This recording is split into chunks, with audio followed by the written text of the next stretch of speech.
Who are you? I am Arthur Knight, and this is my wife, Miranda Knight. Are you Nicholas Rossi? No. Are you Nicholas Alaverdian? Absolutely not. Are you Nicholas Brown? Yes. Today we're going to be talking about Nicholas Rossi, possibly. Greg, tell us about the videos we're going to watch. Yeah, well, a Scottish judge has decided that he is Nicholas Alaverdian, who faked his death and who is wanted for sexual assault in Utah. So it looks like he is going to pack up all of his accoutrements and head back to the U.S. There's 3 videos in this. One is from Scotland, one is from his home state of Rhode Island, and one is from NBC. Out on bail, awaiting his next extradition hearing. Who are you? I am Arthur Knight, and this is my wife, Miranda Knight. And unfortunately, there are those who would claim differently. Are you Nicholas Rossi? No. Are you Nicholas Alaverdian? Absolutely not. Are you Nicholas Brown? Yes. When asked why he changed his name from Nicholas to Arthur, he replied because it was associated with bad childhood experiences in Northern Ireland. Miranda, who claims she married her husband in Bristol 2 years ago, says she was there when Police Scotland arrested her husband in hospital as he recovered from COVID. Arrivals to court for bail hearings were in a wheelchair. An oxygen mask remained on throughout this interview at their Glasgow home. I nearly died. And we are terrified. How can I be a flight risk if I can't even stand? The electric wheelchair is not a prop. There's no faking of this illness. This is a case of mistaken identity. You say you've never been to the United States? Never in my life. They claimed in court you were identified from tattoos. That is not true.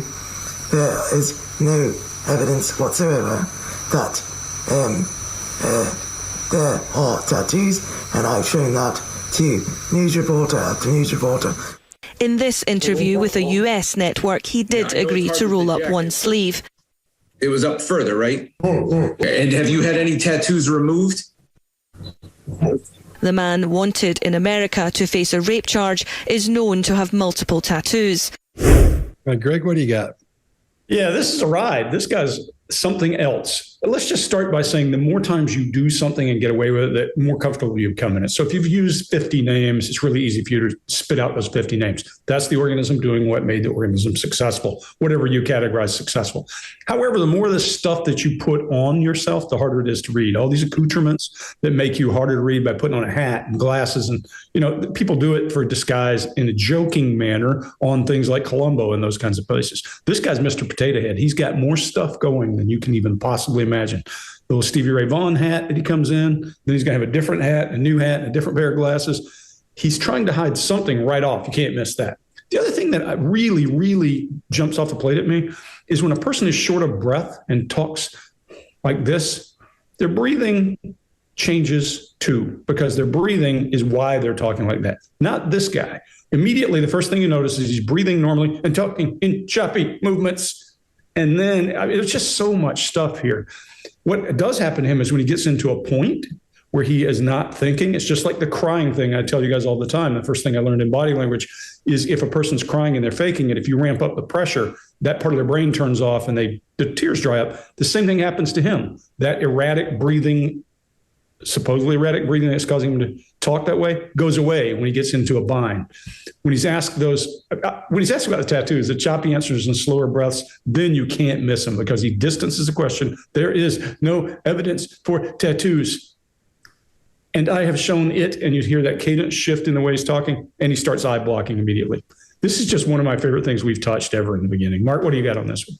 Yeah, okay. So accent too, by the way, while we're talking about it. Oh, the accent is really interesting. I'll go through a few of the accents that he's going through over this and where I think they come from. And and how they might be some kind of alibi for him at some point. First of all, let me start off with George Orwell, 1984.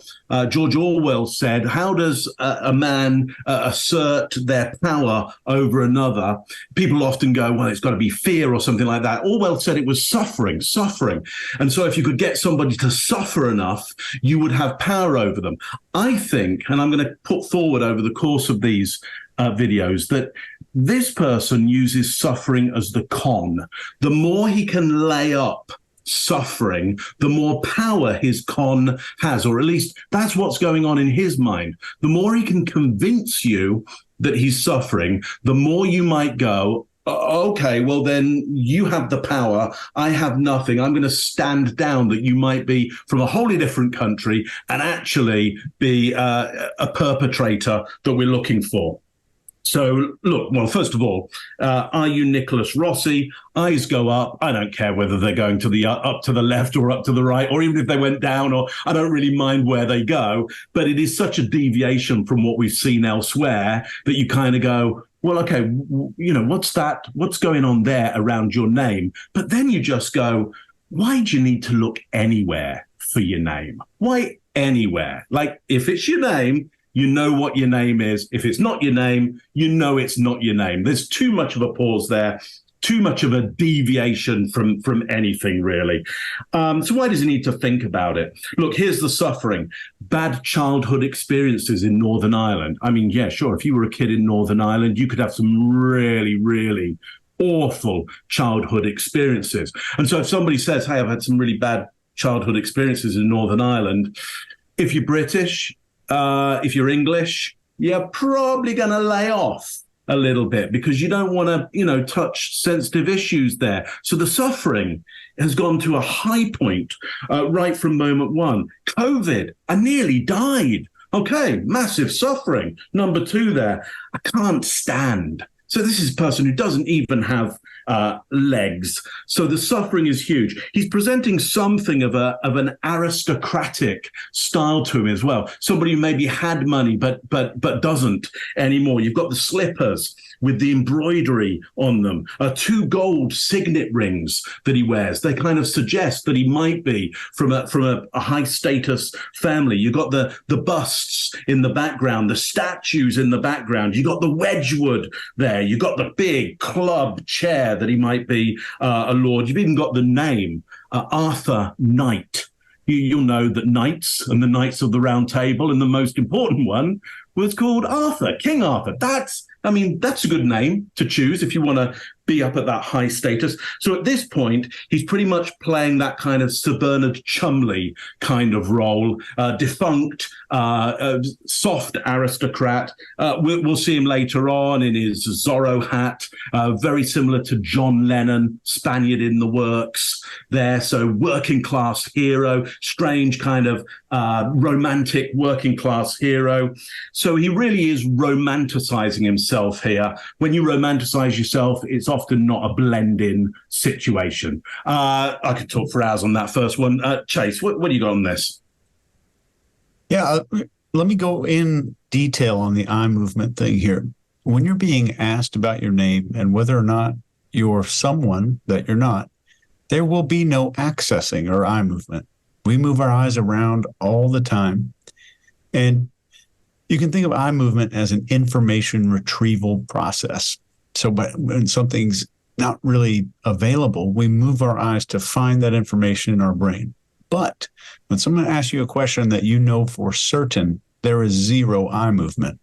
And in honest people, you can try this out yourself by asking somebody what color their car is, what the street number of their house is. There's not going to be any movement. And these two pieces of information are exponentially less important than somebody's name. Secondly, the massive red flag here is when he's asked about the tattoos. He doesn't say anything about him not being the person, not having the tattoos at all. He defaults there being no evidence that the tattoos even exist. And this is where the interviewer could have exposed him on the spot. But when it comes to interviewing people and needing to get raw information, sometimes it's best to build these up like ammo until later in the conversation so that you can dig some more. So calling somebody out early, they'll build up a wall. most of the time. So that's maybe what's going on here. Scott, what do you got? I don't know how to approach this because it's so obvious. It's grotesque to me. And and I've been telling these guys before we got on here, I said, I think that there's 3% chance this might be some kind of an artistic bit this guy's doing, even though he's going to go to prison or whatever. I still can't wrap my head around somebody continuing to think somebody would believe this. So what I'm going to do is I'm not going to focus as much on body language because I think it's so blatantly obvious. I'm going to talk about what a con does and his approach from that. Greg and I have a course called the True Crime Workshop, and that focuses on liars, killers, and cons. And this goes down the classic lines of what a con does and how they approach their con. And that's what this guy's trying to do. Personally, I don't think he's pulling it off. But the first thing, so I'll give you 9 or 10 little tips to go by. So if you spot someone you think might be a con, these will give you a heads up as you're going through your experience with them. Charm and charisma. Quite often they'll use their charm and charisma. They'll be so nice that over the top almost that you won't be able to believe it when you first meet them. They'll just be so agreeable to everything, and it'll be wonderful, especially if there's a lot of if you're in a position where they can get something where there's a lot of money or there's a piece of property they want, something like that. So the first thing we'll want to watch out for is or just keep an eye open for is how charismatic someone is. If it starts feeling a little bit creepy, we also talk about that when it comes to psychopathy, and quite often the con is a psychopath. I don't think this guy is at all, but keep an eye out or keep your head open for that charisma that seems just a little bit over the top. Sometimes it's way over the top, but keep an eye open for that because that'll start. That'll give you the heads up to start collecting information about this person as you go along. Some of these other tips that I'll give you. One of those tape replays. Out on bail, awaiting his next extradition hearing. Who are you? I am Arthur Knight, and this is my wife, Miranda Knight. And unfortunately, there are those who would claim differently. Are you Nicholas Rossi? No. Are you Nicholas Alaverdian? Absolutely not. Are you Nicholas Brown? Yes. When asked why he changed his name from Nicholas to Arthur, he replied because it was associated with bad childhood experiences in Northern Ireland. Miranda, who claims she married her husband in Bristol 2 years ago, says she was there when Police Scotland arrested her husband in hospital as he recovered from COVID. Arrivals to court for bail hearings were in a wheelchair. An oxygen mask remained on throughout this interview at their Glasgow home. I nearly died. And we are terrified. How can I be a flight risk if I can't even stand? The electric wheelchair is not a prop. There's no faking of this illness. This is a case of mistaken identity. You say you've never been to the United States? Never in my life. They claimed in court you were identified from tattoos. That is not true. There is no evidence whatsoever that there are tattoos, and I've shown that to news reporter after news reporter. In this interview with a US network, he did agree to roll up one sleeve. It was up further, right? And have you had any tattoos removed? The man wanted in America to face a rape charge is known to have multiple tattoos. Nicholas Rossi, also known as Alaverdian, is believed to have used at least 16 different aliases. 16 aliases? No, typos. These are very serious charges that this man faces. They claim this man faked his own death to evade those charges. Did you fake your own death? Sharon, we're sitting having a conversation. I've never been dead to anyone.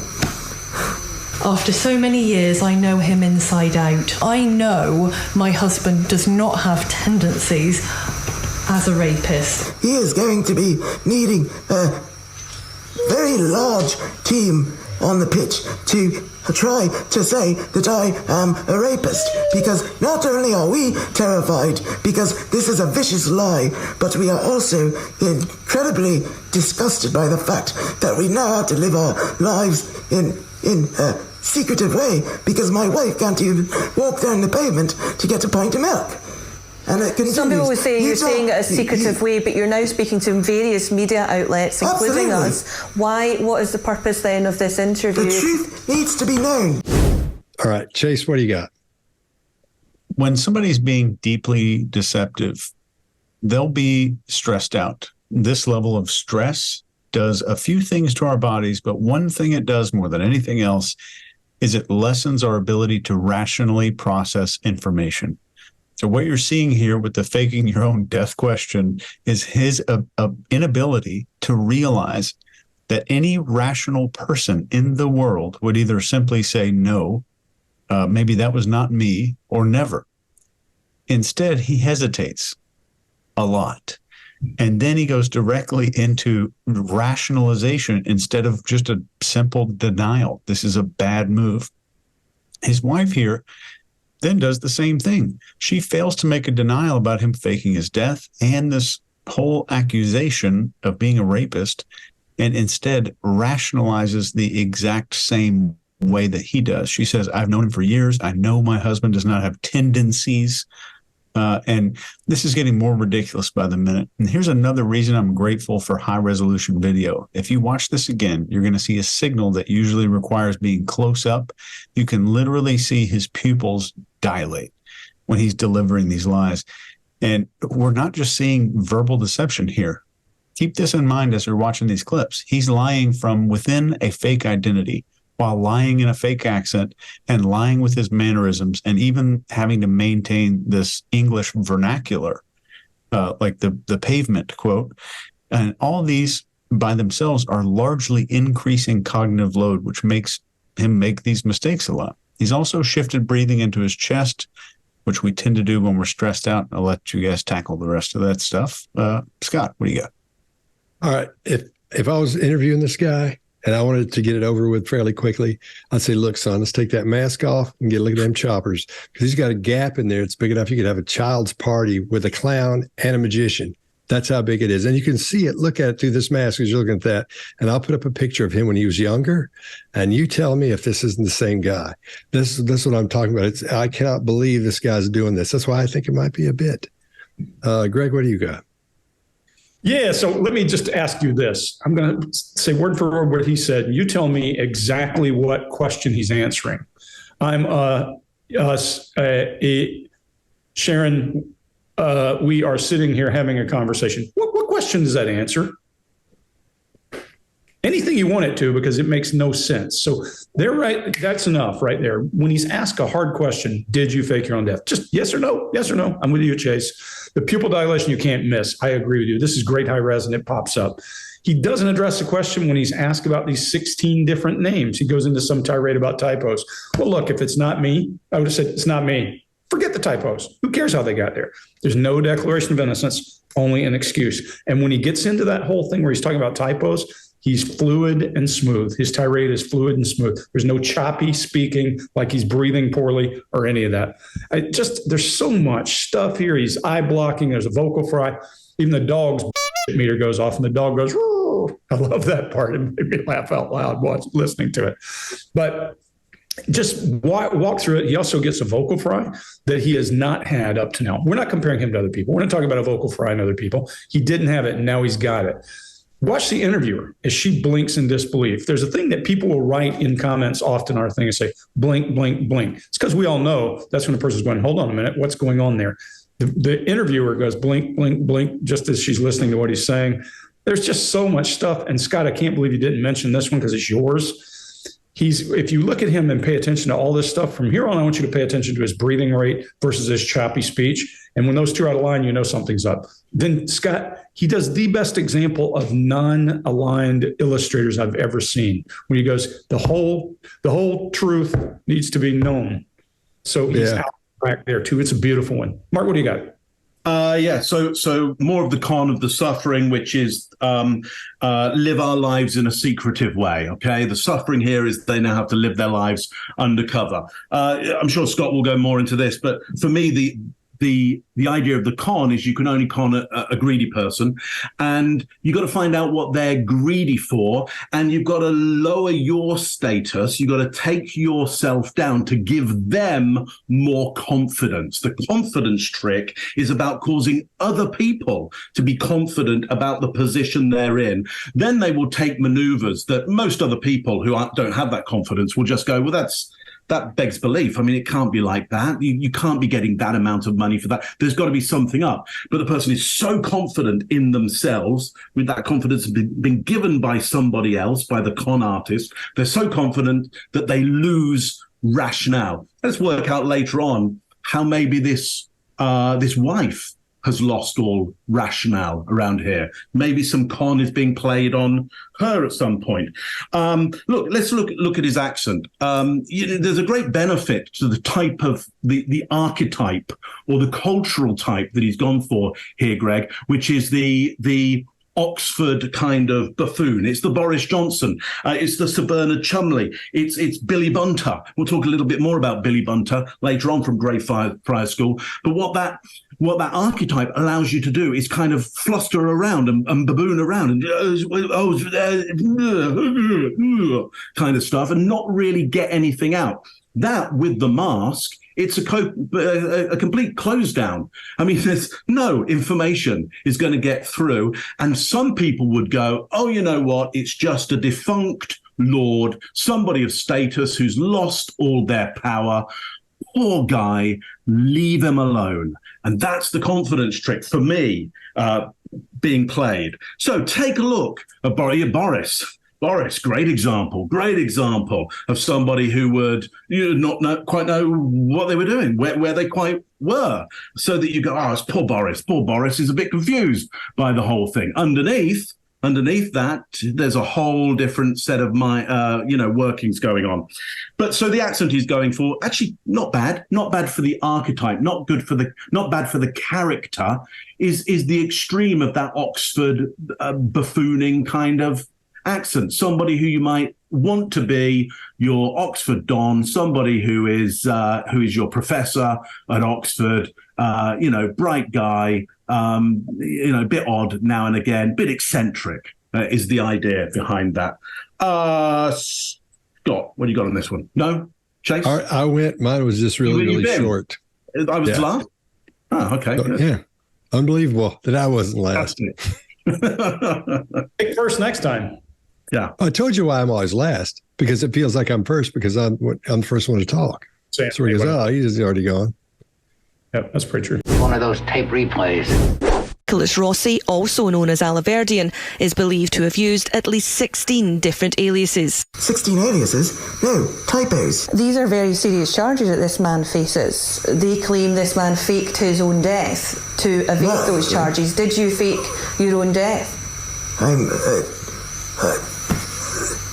Sheriff, we're sitting having a conversation. I've never been dead to anyone.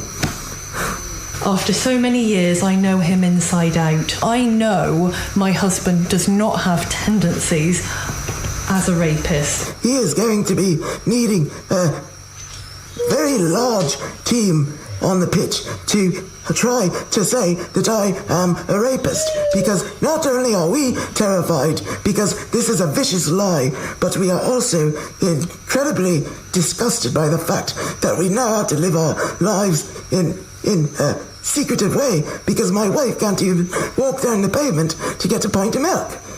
And it continues. Some people will say you're saying it a secretive way, but you're now speaking to various media outlets, including us. Why? What is the purpose then of this interview? The truth needs to be known.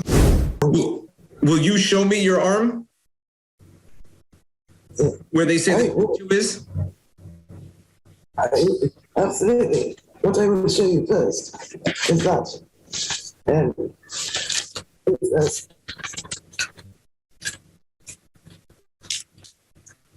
So this private document, which is the Interpol Red Notice, you can see it has a man's arm fully tattooed. Okay. And I will show you that my arm is not tattooed. By the way, That's all. Yeah, I know it's hard with the jacket, but it was up further, right? Yeah. It's very long.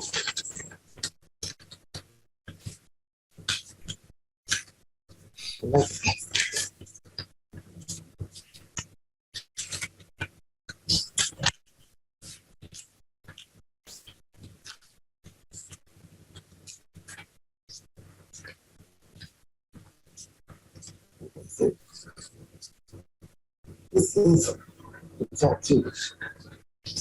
So, okay, this one. Okay.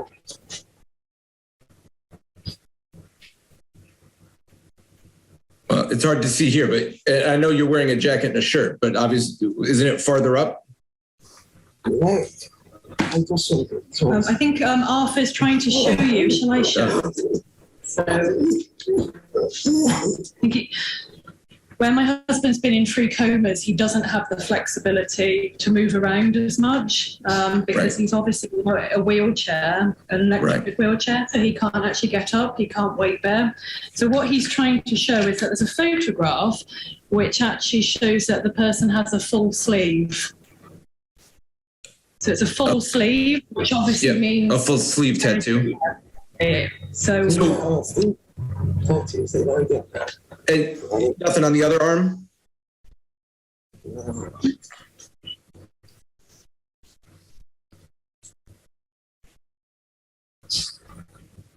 Okay, and have you had any tattoos removed? No. Right. Greg, what do you got? Yeah, okay, here's another disguise. This guy's Mr. Potato Head hiding the potato. If he puts enough stuff on, you won't notice. And every time he comes up, we're going to see something just a little different. And you know, he's a fashion plate for whatever he is. If you look at all the different things we'll see him going through here. When he starts to ask him, will you show me your arm? That's a yes or no, or roll up my shirt. Hey, I can't because. Look at her withdrawn lips, Jason. You're one of the guys who brings this up a lot, needing approval when your lips are withdrawn. Her lips are pulled back as she's watching the shenanigans. If you ever seen the movie The Jerk, and if you haven't, do yourself a favor. It's a stupid, funny movie, but it's a funny movie. And in there, Steve Martin is giving out prizes for something a guy wins. And there's a whole bunch of stuff like TVs and stereos. But he says, okay, you won. You can have anything between this ashtray and this thimble. And it's a little space about that big. That's what this guy's doing. He's folding this thing up. If you ask me, hey, is this you? These tattoos, I'd say, hold on a second. Just take my shirt off and show you I don't have any of those. And just say, look, that's not me. Or I would simply say, I don't have these. This is not me. But I wouldn't fold it down to where there's one little picture so I could limit my exposure so that I get in trouble later. So if you look at that, this is just more of him managing the perception of where he's at. When he starts to open that sleeve, watch his wife purse her lips and eye lock to see what he's showing. That's telling that she must know there's something there that we haven't seen.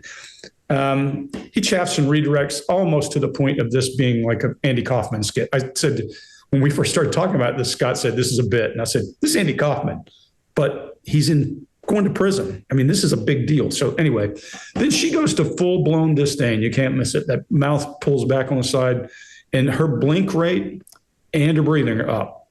This questioner, nice job, guy, because you keep going back at this guy, not giving him a break. I should have gotten this guy's name because he does a good job. He's out of Channel 10 in Rhode Island.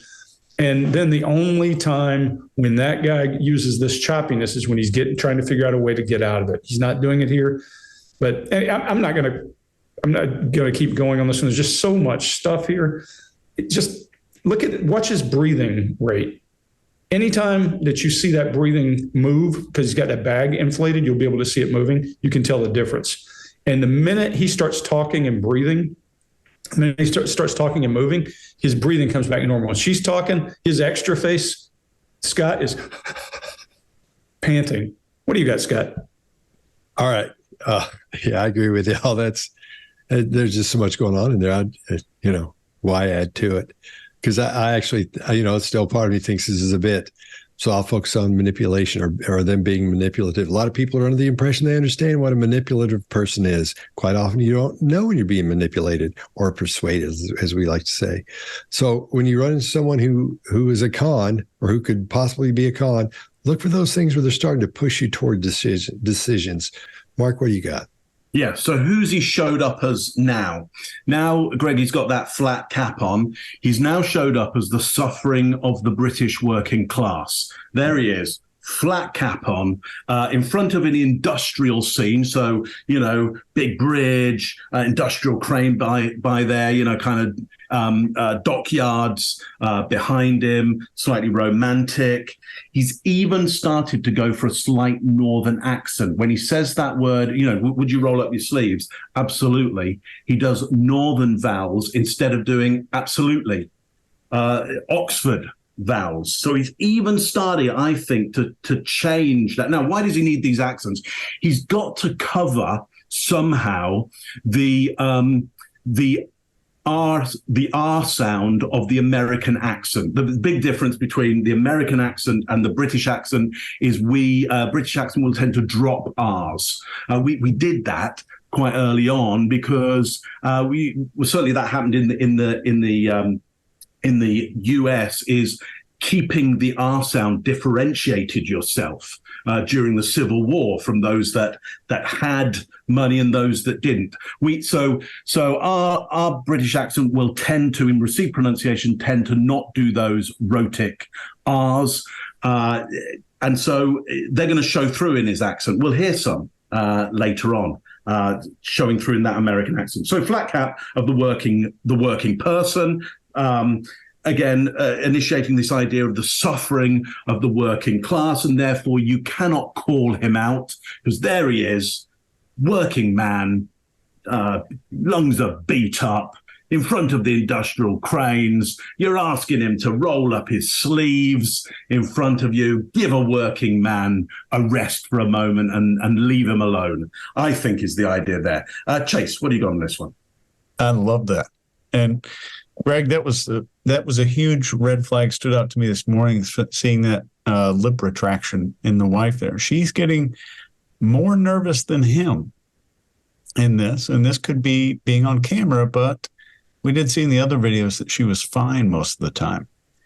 But just if we take this video and go back to the reasonable person standard, how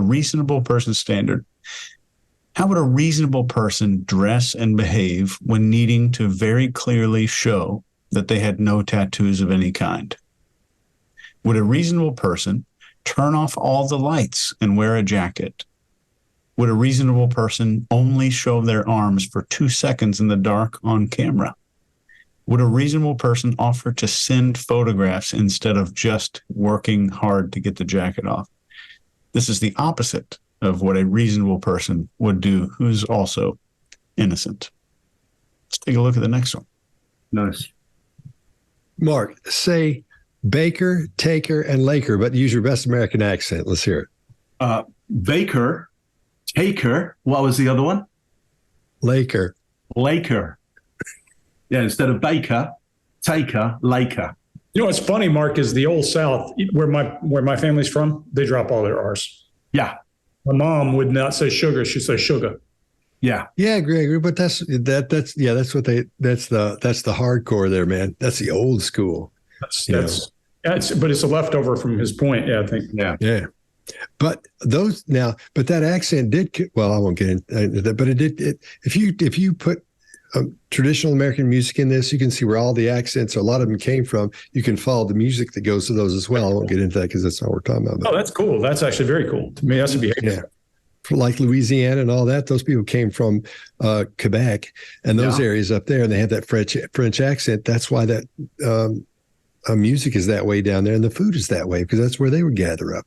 You got the people from Ireland and some Scottish that would ended up in the mountains in Tennessee and North Carolina, and that's why you have those. And they're fiddle tunes that are from the old days in Scotland or in Ireland that have been turned into other songs that you would know if you were into the old time country music stuff that have still gone down through the years. And a lot of people don't know where they came from, but the hardcores know exactly where they came from because they go right back to Ireland.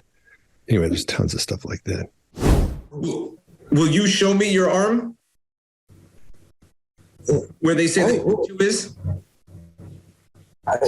Absolutely. What I will show you first is that. And it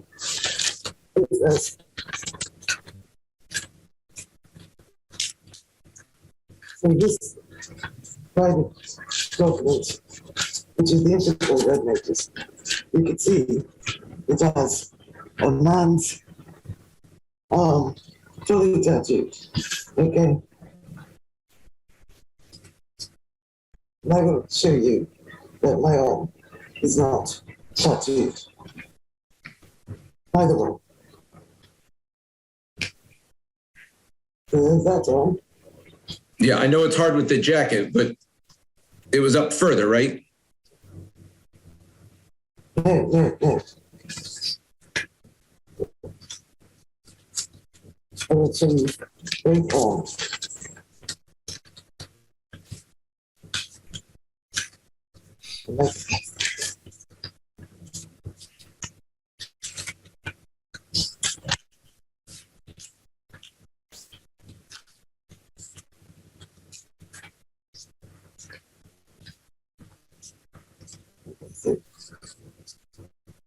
This is the tattoo. Right? So, we'll get this one. Okay.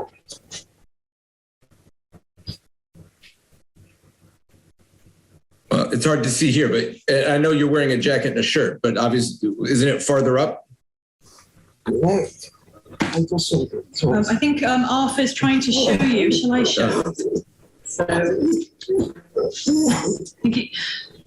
when my husband's been in 3 comas, he doesn't have the flexibility to move around as much because he's obviously in a wheelchair, an electric wheelchair, so he can't actually get up, he can't weight bear. So what he's trying to show is that there's a photograph which actually shows that the person has a full sleeve. So it's a full sleeve, which obviously means... a full sleeve tattoo. So... And nothing on the other arm?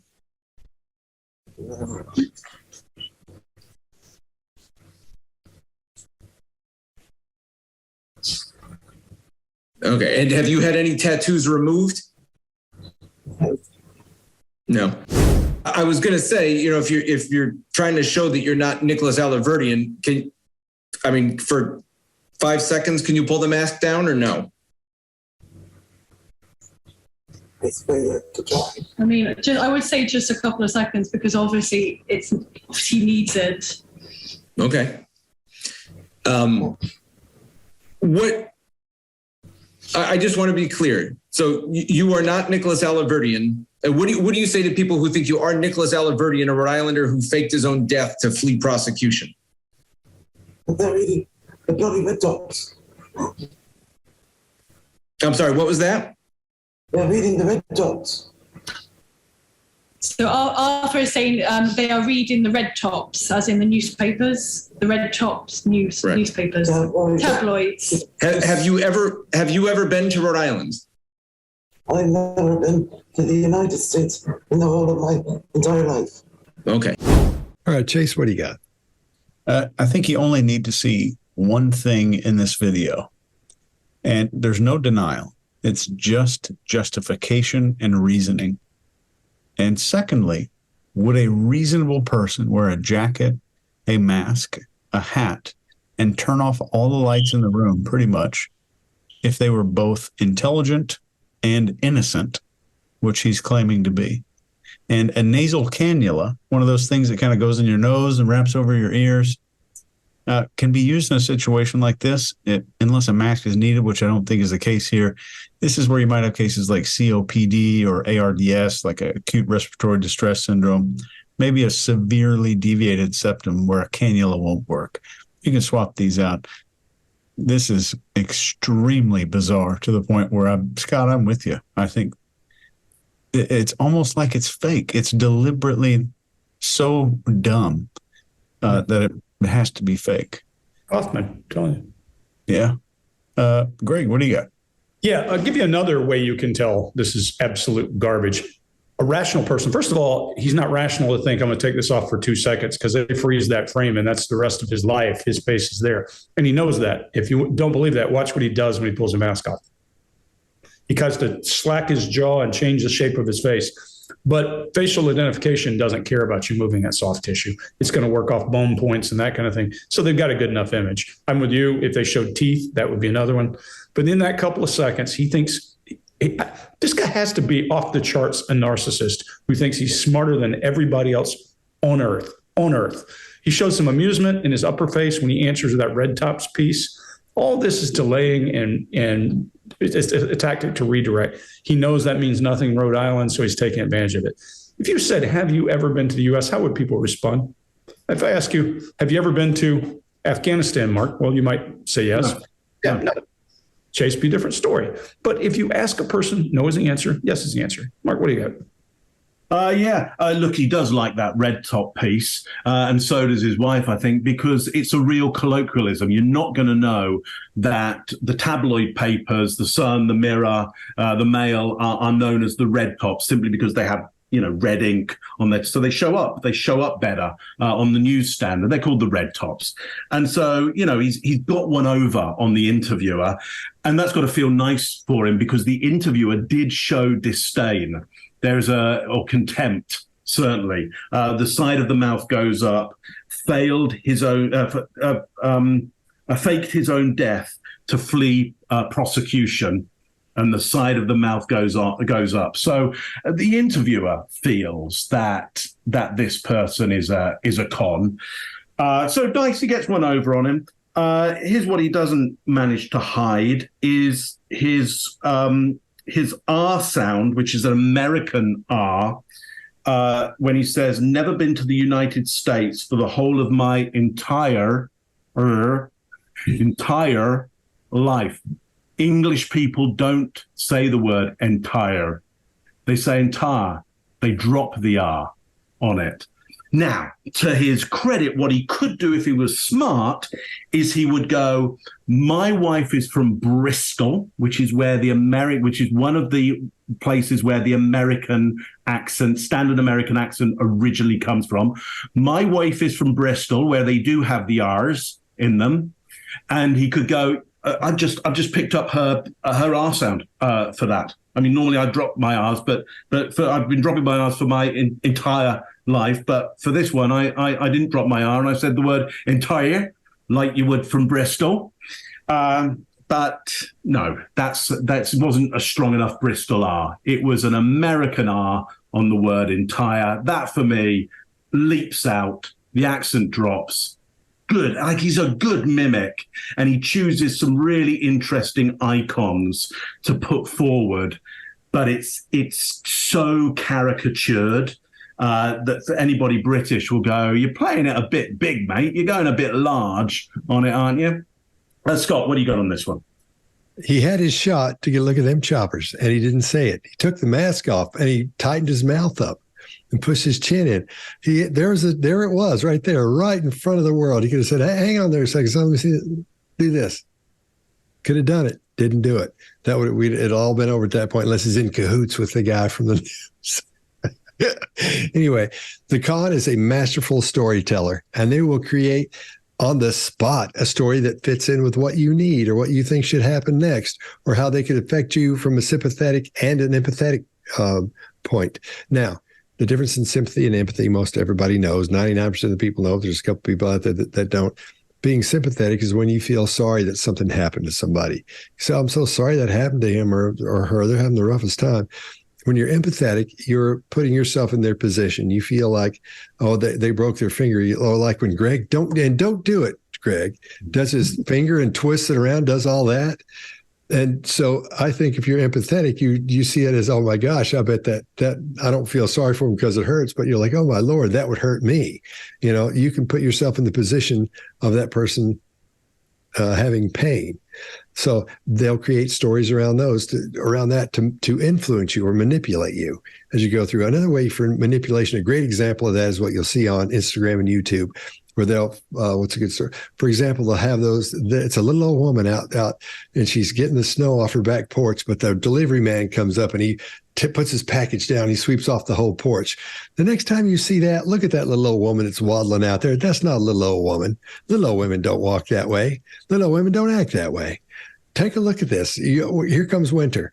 So you'll know what I'm talking about when you see it. She's out sweeping off the thing. She's all huddled over and she's trying to sweep. And this guy, the UPS man or the FedEx guy, the Amazon guy comes up and takes the broom and sweeps it for her. And he's a hero. You'll see that. And there's another one of my favorites, this woman who is doing Snow Angel. And then her horse sees her doing it and he starts doing a Snow Angel too.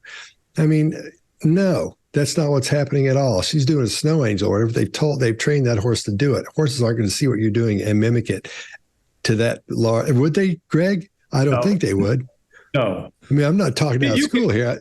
You can teach a horse to do just about anything with food, with treats and reward, but you have to teach them to do that. No horse is going to go, oh, that looks like fun. I'm going to go lay down and copy a human. That's not how they function. Yeah. So they're manipulating your feelings by showing you that, going, oh, that horse is so wonderful. I'm going to send this to Chase, or I'm going to send it to Mark or Greg. I'm going to send it to my wife, whoever you're going to send it to. And that makes it get more views. Brilliant. Start paying attention to how you're manipulated, and you are, on Instagram and TikTok. Watch what happens in those things. And those quick little videos you see that look like, oh, so, this is wonderful or it's horrible. Pay attention to everything going on around you. Make sure everybody is doing what they should be doing in that situation. That the reactions are true and real, which if you watch this show enough, you have a pretty good idea about what looks real and fake once you start focusing on that, start observing it. One of those tape replays. I was going to say, if you're trying to show that you're not Nicholas Allerverdian, for 5 seconds, can you pull the mask down or no? I would say just a couple of seconds because obviously he needs it. Okay. I just want to be clear. So you are not Nicholas Allerverdian. What do you say to people who think you are Nicholas Allerverdian, a Rhode Islander who faked his own death to flee prosecution? They're reading the bloody red dots. I'm sorry, what was that? They're reading the red dots. So Arthur is saying they are reading the red tops, as in the newspapers, the red tops newspapers, tabloids. Have you ever been to Rhode Island? I've never been to the United States in the whole of my entire life. Okay. You mentioned the documents that you gave us, and you're concerned about the documents, but you said those were confidential and sealed, but that's somebody else's case. How do you have the documents to Nicholas Allerverdian if you're not him? Which documents? You said the ones you sent me that you then said you thought should not be on the website because they were from his case, the second offender case, and that they were sealed. So why do you have his documents, and why do you care so much about his documents if you're not him? Yeah, I was referring to all emails. Arthur saying he's referring to the emails between the two of you. Okay, well, you seem to have a lot of information about Nicholas Allerverdian for someone who is not him. I know you're just trying to prove that you're not him, but you seem to care a lot about his case and clearing his name. Yeah. Well, I believe it takes your referring to his name was cleared. However, if it is proven that I am not Mr. Rossi and the Crown are instructed by the states to go forward with pursuing the case, which would be rather daft in my opinion, because they're already down on 2 counts, namely passage of time and numerous ECHR or European Court of Human Rights violations and etc. They are also going to say that if he is Mr. Rossi, he will have a timeline to prove and very significant life events and that sort of thing. So, for example, whilst my wife and I were on our honeymoon, his bloke was all over the news talking about how he was dying, and I don't think that is how we spent our honeymoon. So, when you are being accused of individual, you need to know everything about this man. And so, in requesting documents and instructing investigators, instructing anyone and everyone to ensure that this case is assessed from the appropriate perspective. We need to know everything about this man, because I am not going to be suffering for someone else's egregious behavior, in my opinion. All right, Mark, what do you got?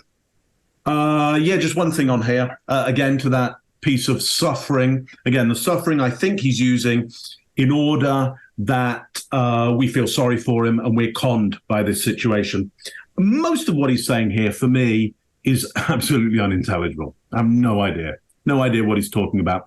But one phrase comes through loud and clear: human rights violations. Human rights violations. Again, there is no suffering greater than people who have suffered human rights violations. I mean, I'm sure when I put that forward, you get all kinds of images in your head. Not necessarily the image of this guy, but it does conjure something which is bigger than, most every individual. The human rights violation and suffering, very clear. The rest of it, absolutely unintelligible.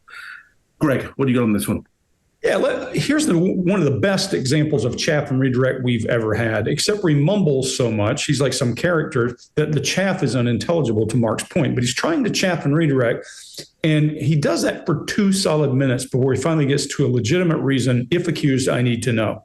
We always talk about things being in clusters, and this is also a poster child for clusters. There's not one problem with what he says. He's asked a good question. Why would you have access to this guy's personal information? And then he says, witch docs, that's a delaying tactic. Turtled. His head drops down, his voice goes back to high pitched, and he goes, back that choppy thing. There's a deviation baseline. Increased blink rate, chaff and redirect, fading facts, no denial, eye blocking. Is that enough? I think that's enough to say the guy's lying, except for it's just so easy to see. And now his wife is starting to show some signs of stress, because you see a dry mouth and pursed lips. Chase, what do you got? Actually, Scott, what do you got? All right. All right. So we talked about empathy and sympathy last time. So let's talk about the lack of empathy these people have. They won't care what happens to you. If they take your stuff, or if they ruin your company, or if they take everything you've got, won't bother them. Won't bother them at all. So you'll have to start watching for things that let you know that they may not be empathetic or they lack empathy. And one of those things could be the way they act around children. And when they talk to little children, do they dismiss them? Do they laugh when the little baby falls over? Do they not care if a dog gets hit by a car? Do they not feel any empathy toward or about anything at all? So watch for the little signs of that when you're talking to them. Bring up situations where you say, oh, this something or that happened, and watch their reaction. Make sure it's a story that involves somebody getting hurt or something horrible, but and see if they are empathetic toward that. Some people won't be normally or naturally. They won't tell you what they think or how they feel, but it's good to start throwing those little things out there. If you suspect someone as being a con or you're being conned, throw a couple of things out there to see how they react to it. Mark, what do you got? I've been. Did you go? Oh yeah, you went first. Chase then. Yeah, so he's y'all got everything. This is a huge cluster. One thing I will point out though is he's referring to emails, which were also confidential and sealed. The only thing that gets sealed are court records and legal stuff, not emails. I've never received a sealed email, even with a security clearance. So there's our first whopper of the video. And the entire video is essence of deception. It's an innocent person will be openly commenting and collecting information on the person they're accused of being.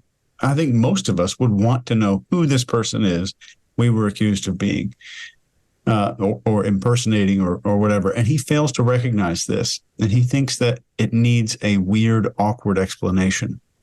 If an innocent person were asked about being in possession of all these documents, they would openly and very readily admit that they wanted to not only prove that they aren't that person, but they want to know who the hell this person is. I also think most reasonable people would want that person to be found, and that would be a big relief in their life. And right at the end here, I just want to read you the quote that you're about to hear at the end of this clip on the replay. He's going to say, "I am not going to be suffering for someone else's egregious behavior, in my opinion." I'm just going to leave you with that and let you think of it what you will. One of those tape replays. You mentioned the documents that you gave us, and you're concerned about the documents, but you said those were confidential and sealed, but that's somebody else's case. How do you have the documents to Nicholas Aliverdian if you're not him? Which documents? You said the ones you sent me that you then said you thought should not be on the website because they were from his case, the second offender case, and that they were sealed. So why do you have his documents, and why do you care so much about his documents if you're not him? I was referring to our emails. Arthur's saying he's referring to the emails between the two of you. Okay, well, you seem to have a lot of information about Nicholas Aliverdian for someone who is not him. I know you're just trying to prove that you're not him, but you seem to care a lot about his case and clearing his name. No. Well, I believe the case you're referring to, his name was cleared. However, if it is proven that I am not Mr. Rossi, and the Crown are instructed by the states to go forward with pursuing the case, which would be rather daft in my opinion, because they're already there on 2 counts, namely passage of time and numerous ECHR or European Court of Human Rights violations and etc. They are also going to say that if he is Mr. Rossi, he will have a timeline to prove and like significant life events and that sort of thing. So, for example, whilst my wife and I were on our honeymoon, his friend was all over the news talking about how he was dying, and I don't think that is how we spent our honeymoon. So, when you are being accused of an individual, you need to know everything about this man. And so, in requesting documents and instructing private investigators, instructing anyone and everyone to ensure that this case is assessed from the appropriate perspective. We need to know everything about this man, because I am not going to be suffering for someone else's egregious behavior, in my opinion. But again, the American authorities say Nicholas Aliverdian, Nicholas Rossi is a person whose multiple aliases, was a liar, a manipulator, and was very savvy at hiding himself. So why shouldn't I believe that you're just doing that again? Because we also have in our possession a letter from Mr. Aliverdian that was given to us by the United States authorities that claims that, or that states that he has the intention to move overseas and is doing that for his future and his safety. And he, as for the aliases, you have an alias of Aliverdian, full name N.I., Aliverdian Rossi, full name Nicholas, family name Rossi, full name Nicholas Edward, family name Rossi, full name Nicholas Aliverdian, family name Rossi, full name Nicholas E, family name Rossi, full name Nicholas, family name Alan, full name Nick, family name Rossi, full name Nicholas, family named Rosie, John named Nicholas. And now, I guess my question is, why shouldn't I believe that you're him? You can believe whatever you like. I'm just telling you what I know. Yeah. All right, Chase, what do you got? This accent is so bad. I don't know how his wife got over this at the initial stage of that relationship. When they first started dating, something had to click in her head. At some moment in time, she had to realize this sounds different, sounds unusual. I don't know the case very well, so I'm not sure what all these names mean. And why would the U.S. authorities send him this letter that he says he got? One thing you'll notice is that the British actors seem to have developed a lot better skills at doing American accents, but I think that's largely because they live in the U.S. They've trained to work in Hollywood for a really long time. There's probably Americans who are on Broadway and stuff in London who do a great job, but they're equally bad and good on both sides, like Meryl Streep doing Margaret Thatcher or Hugh Laurie doing Dr. Greg House. He makes this common mistake of taking on this more central dialect of this accent. I think it's different here. I don't know what it is. I'm going to pass it to Mark in a second, but he's not using the dialect of where he's claiming to live in the UK, as far as I can tell. Mark, what are your thoughts on that? Yeah, so he shifts around from place to place to place because he hasn't grown up anywhere in the UK, essentially, or in Dublin, where I think he claims to be born in Dublin. We'll hear in a moment him going for an Irish accent in a few. But yeah, it's all over the place. For me, actually, Greg, Chase, it's hard to pick up his accent because he's just reciting bureaucracy into a bucket at the moment. It's just hard to. The closest I can get is I've got an old Italian biscuit tin here, and I haven't tried this out, but this is the kind of thing. It is. This is the kind of sound that I'm getting. Imagine some kind of bureaucratic. That's all I can hear from the guy. And here's my point. I didn't want to show you my Italian biscuit tin. What I wanted to show you is that if you're trying to clear your name, clarity is your number one objective. So were I trying to clear my name, say in Italy, I would not pick up a biscuit tin and talk into the biscuit tin like this. I would take a moment, even if I was on my dying breath, I'd go, I will die. I will die telling you this. So I'm going to take away the biscuit tin and clearly in my last breath tell you that I'm not this person. I'm innocent of everything. He doesn't do that. It's very odd. Greg, what do you got on this one? Yeah, it's bigger than that, Mark. Throughout this entire thing, neither he nor she gives definite answers to anything. We're going to see in a minute where she talks about a number of years. Instead of, they don't come out and say, I did this, I did this, I did that, I did that. And he does when this questioner, who does a great job of using repeat questions and not letting him get away, starts asking him questions, he chaffs and chaffs and chaffs. And he reads a laundry list of names, surname this, first name that, surname this, first name that. What the hell is he doing? Look, no, I'm not any of these guys. There's not a single denial in this thing, not one.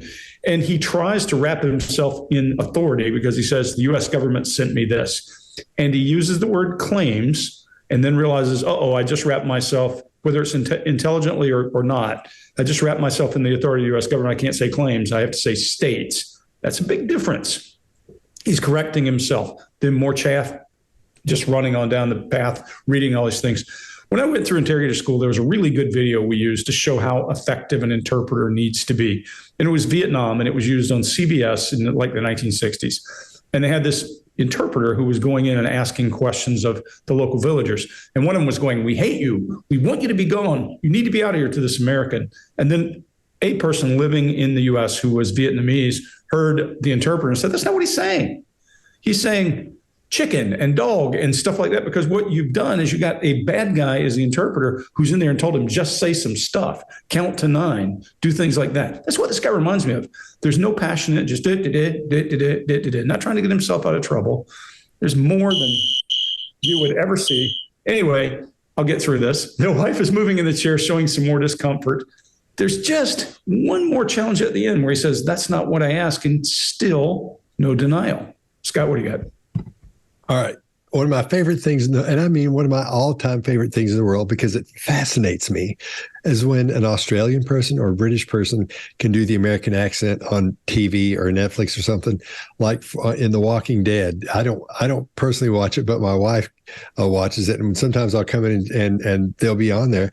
The main guy in that, from the first version of it, he was from Australia, and he sounds like he's from over in Knoxville. I mean, you can't tell the difference, and I'm fascinated by that, because we pay attention to the way someone sounds. We pay attention to the lilt of their voice. We try to nail down where they're from by their accent. These people sound like they'll I don't know if they pick a town and go there and live for 4 years before they do these shows, but some of these people, and it's fascinating. When somebody goes, they're British, right? Or, she's Australian, right? And it's like, what are you talking about? I love that. That's why, Chase, I think that his wife, I think she knew this was fake going into it, because at some point on their date, he's going to mess up with his whatever accent he chose to use. If he says he's British, or is he saying he's British, or what is that? I don't know what he's saying he is. He's British, right? What is he saying he is? Well, I think he says he was born in Ireland. I think he says he was. Oh, okay. Dublin, but then he says that he had a rough childhood in Northern Ireland. So there's a whole bunch. But he's from Rhode Island. He's from Rhode Island, right? Yeah.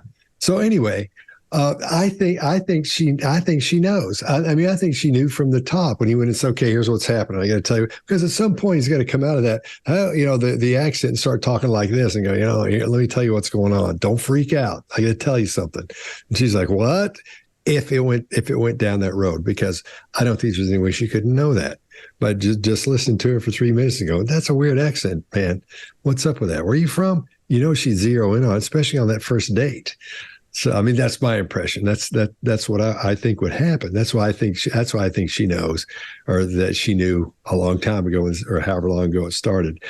So let's talk about the overconfidence of the con man. They're known as the confidence man or confidence woman, because they have such confidence when they go into these bold-faced lies and doing these things that are just that take unbelievable confidence. If you're lying that hard, like Elizabeth Holmes. I mean, my gosh, man, that took confidence to be able to lie. Just look at these people right in the face and go, yeah, we're going to save some lives. Because you take a little bit of blood like this, and it tells you all these things that could be wrong with you. That takes a lot of nerve to do that. So quite often their overconfidence is what will do them in. So be careful and pay attention to the person who's overconfident. They say, we'll go do that. Yeah, let's go do it right now. If there's no way to go do it. But they say, yeah, I will go do that right now. I say we go do it. And you can't. And they know you can't. So you may have a con person, however you're going to say it, a confidence person, a con on your hands. All right. Is that everybody? All right.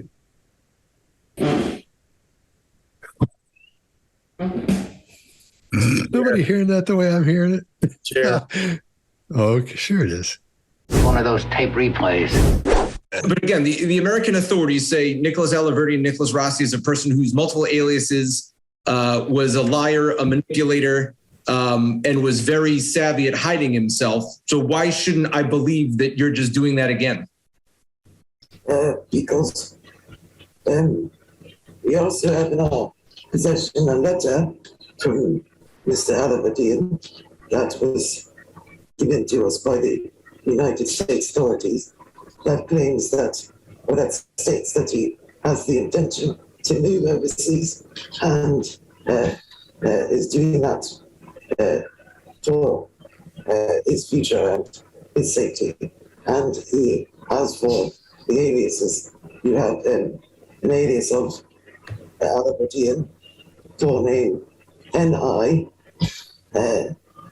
Alaverdi Rosie, forename Nicholas, family name Rosie, forename Nicholas Edward, family name Rosie, forename Nicholas Alaverdi, family name Rosie, forename Nicholas E, family name Rosie, forename Nicholas, family name Alan, forename Nick, family name Rosie, forename Nicholas, family name Rosie, forename Nicholas. No. I guess my question is, why shouldn't I believe that you're him? You can believe whatever you like. I'm just telling you what I know. Yeah. I probably did. Dude, it really doesn't sound like a chair squeaking. It is a chair. Can you do it again? Sure, I can. Can you?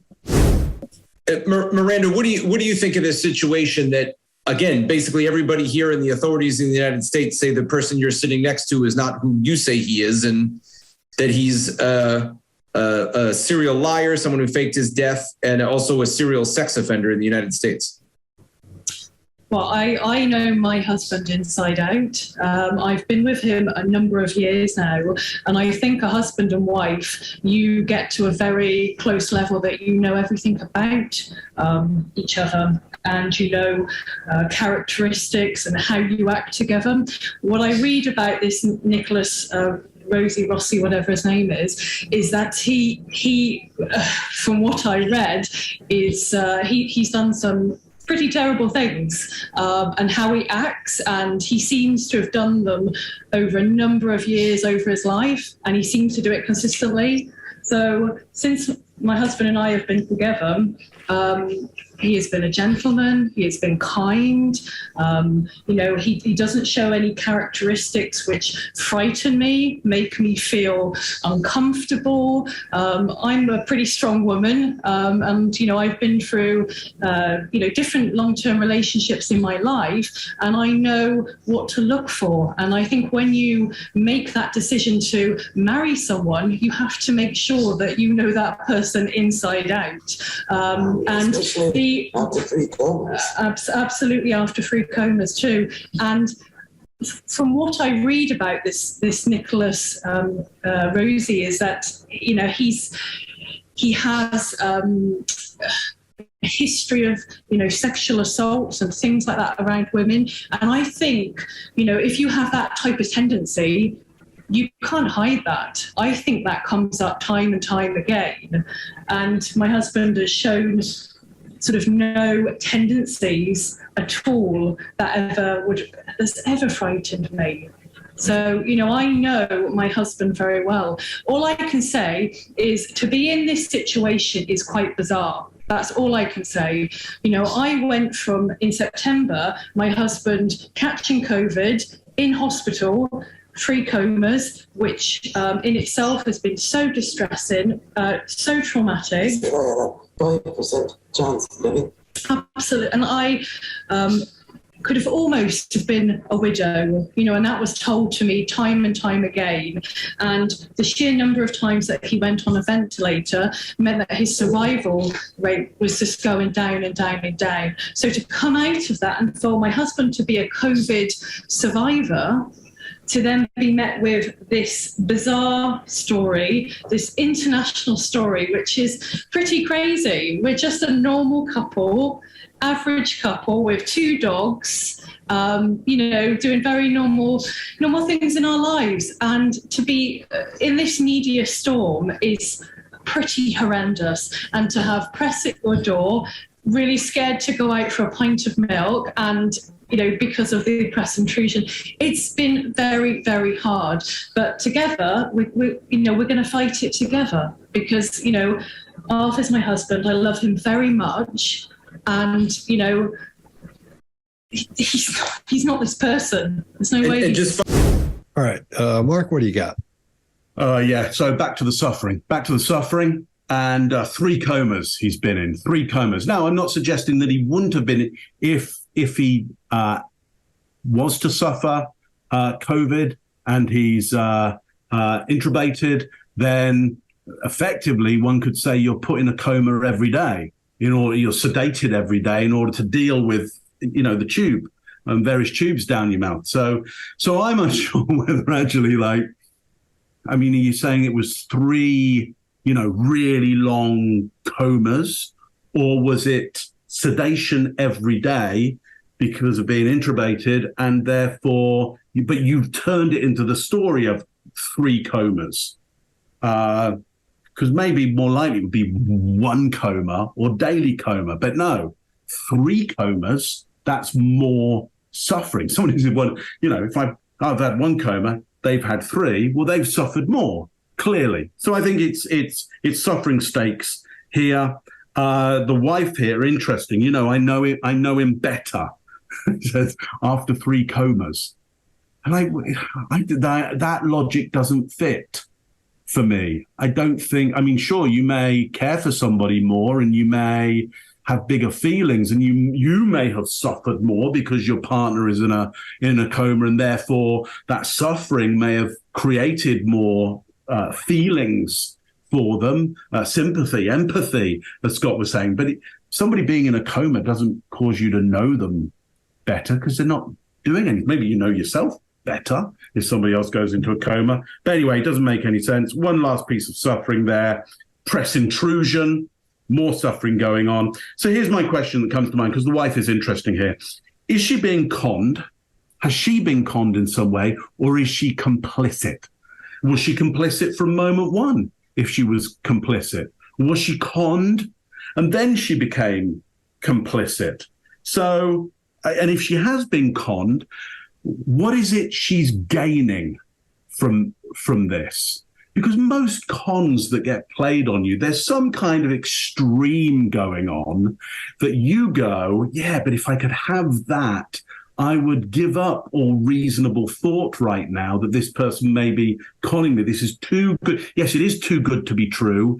But what I want so much that I'm willing to suspend my judgment right now. If she was conned, what was she suspending her judgment around? I don't know the answer to this at this point, but it interests me, as I'm sure it may interest you. Greg, what do you got on this one? Yeah, there are 3 lapses of logic to me, Mark. The one you just said, he's unconscious and you got to know him better. No, that doesn't work that way. Okay, he's in a coma. You might get to know yourself better. It might strengthen your relationship. All kinds of other things you might say. Had COVID and almost died. Doesn't have anything to do with whether you're a rapist or not. He might have had COVID and almost died. Don't care. Still could be a rapist. There are plenty of bad guys on death row who get resuscitated from really bad illnesses only to be executed. They can die just like the rest of us. So that's a stupid one. The other one that's kind of a lapse in logic is, I know him as a wife, which means I know he couldn't possibly do that. Anybody heard of a guy named Huerman? His wife didn't know. All kinds of serial killers escape their wife's attention all the time. And this supposedly happened long ago before they were together. Here's one of those places where she doesn't use numbers. She says in other places, we were together, we've been married for 2 years, we've known each other for 10. Here, a number of years. Anytime you use those kind of shading of numbers, I want to know why. Now we're going to see a great example of his extra face. Scott, his extra face is this heaving thing. If you've ever been around anybody who suffers like COPD or something and they're genuinely heaving and they have a hard time breathing, they don't come out of it like that to answer questions. They have a hard time and it gets progressively harder. The interesting piece to me is this guy's panting. If this is oxygen, that's a dangerous thing to be doing, because you can get to a point where you get a runaway and you got no control over it then. But this guy's, I mean, look, I don't ever see anything in here that makes me think this guy's telling the truth at any point. His breathing is smoother than when he's talking than when he's sitting there and knows he's trying to play the pity card. That's all I see here is over and over and over trying to play pity. I love him. There's one thing that I love here she does. I love him very much. She closes her eyes, and she does a lot of closed eye talking, but she also does a request for approval with her eyes closed. Try that. By request for approval, I mean your forehead comes up and those wrinkles show, and at the same time her eyes are closed. Try that for just a second. See how awkward that is. You have to be really trying to send a message, and at the same time your body's trying to send another one. That's all I got. Scott, what do you got? All right. Okay, Mark. I think what happened was he used the classic con and psychopath tactics to get somebody to fall in love with him. So I think she probably is in love with him, because she's following him down this road trying to protect him and help convince everyone that he's who he says he is. I think he used charisma. I think he used manipulation. I think he used all these sympathy and empathy to his advantage and got her all swept up in who he is and trying to save him from going to prison or whatever. That happens all the time, I think. So I think that's what's happened in this situation. And that goes to adaptability, because that's another big thing you'll see in cons is they will adapt to anything going on. You can say, hey, we're all going scuba diving. They may not know how to scuba dive, but they'll tell you they've had I know how to do this and this, so they can be a part of that. They'll adapt their story to fit with whatever changes in the situation you're in. That will help them get to their goal of stealing your stuff or taking something or ruining your company or whatever it's going to be. So their stories will adapt.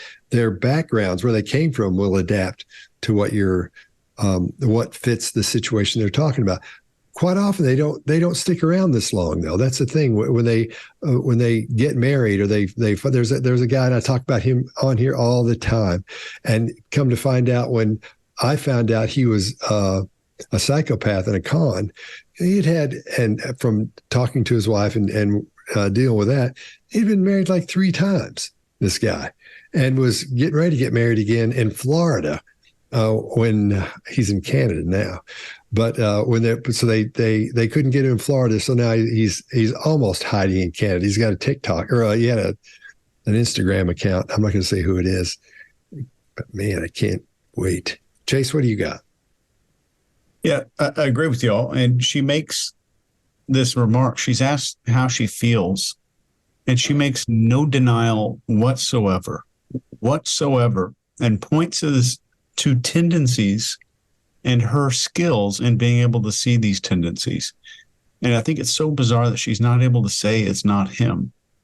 And she literally goes on, his own wife, to use behavior, or her version of behavior profiling, to prove his identity, instead of just saying, here's who he is, I know who he is. Or she could make a denial, she could state a fact, or maybe she could talk about knowing his origin stories, or seeing places where he grew up, or even meeting 1 or 2 family members or friends from his childhood. And when she starts talking about the assault behaviors and stuff for a special treat, watch his breathing rate. The moment she starts talking about this assault, not only does his breathing shift up into his chest, he almost starts hyperventilating from the stress, I think, of thinking about this topic. And she says, Arthur's my husband. I love him very much, and he's not this person. She means this a little bit. Maybe she's borrowing from her past when she believed that. But there's a part of her that's extremely worried about this in a serious way, this entire thing. Everything up to that point was flowing and fluid, but then her eyes lock shut when she's saying that. So closing our eyes in this, we're going to see another example in a second, acts as a physical barrier to external stimuli, and it allows somebody a little bit of emotional space to keep calm. And it's almost a form of emotional detachment or withdrawal from what's going on. A person might just close their eyes to disconnect from this reality, which might be too stressful or painful or overwhelming at that moment. But we're going to see a different kind of eye closure here coming up. One of those tape replays.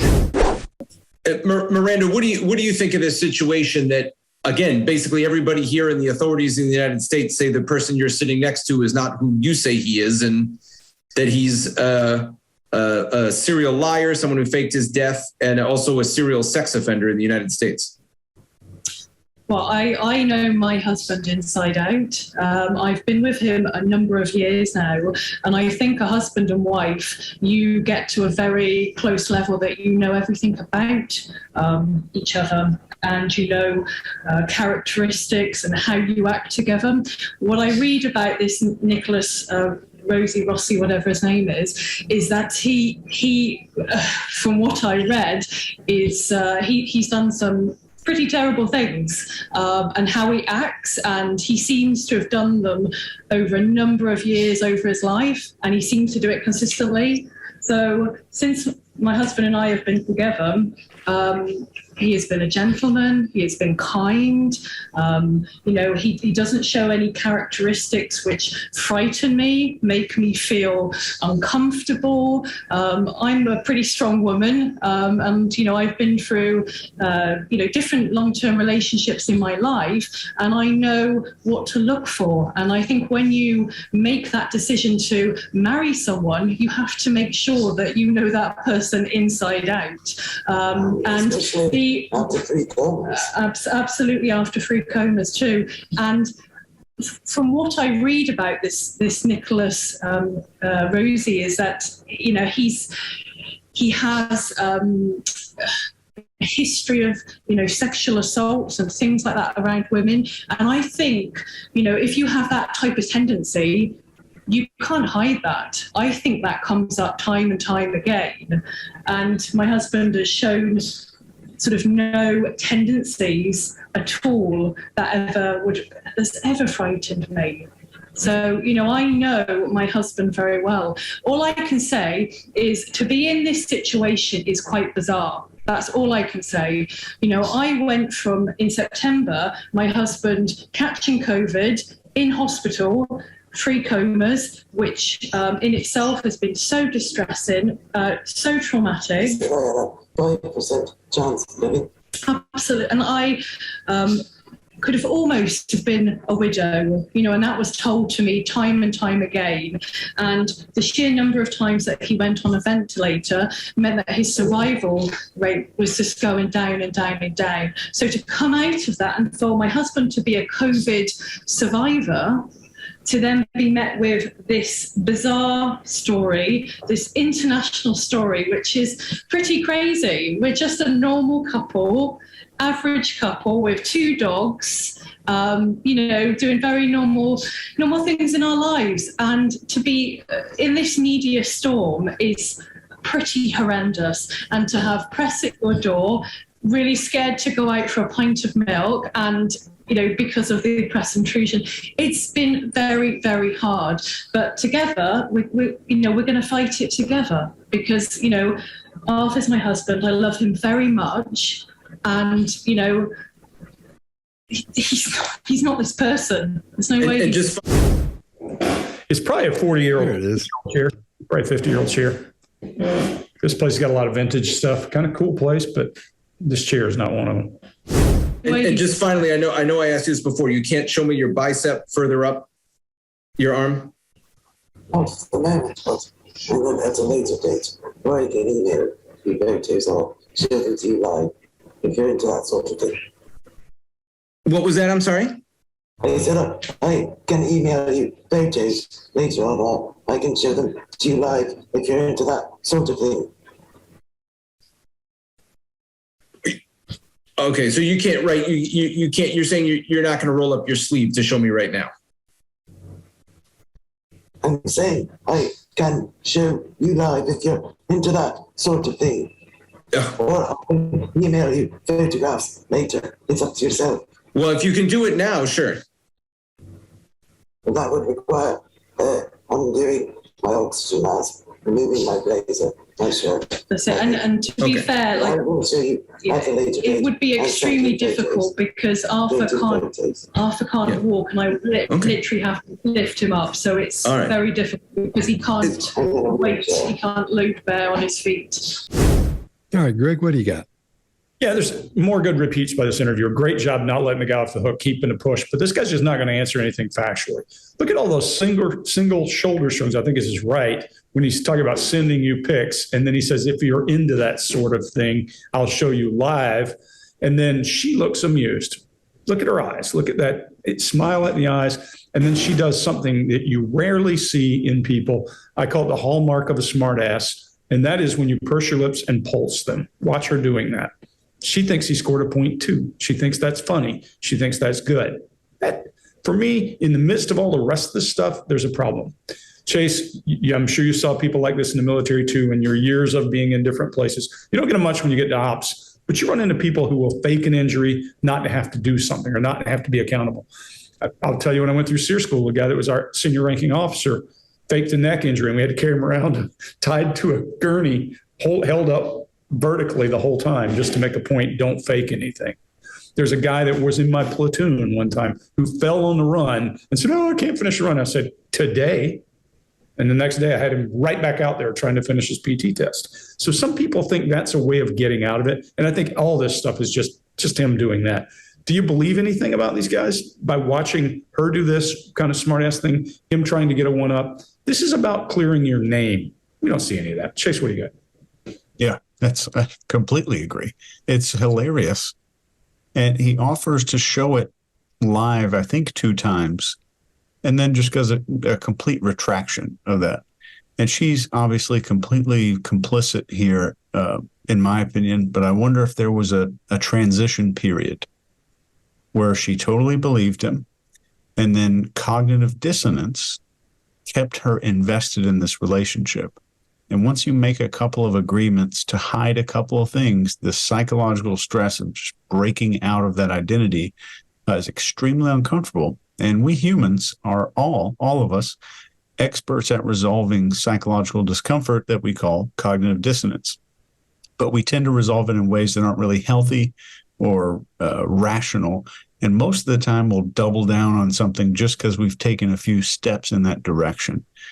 In a few minutes, I'm going to give you a full list of how this could have transpired from meeting them, finding out the deception, and then continuing in the relationship. I'm going to give you a complete list of how that might have happened, because that's what's most fascinating to me.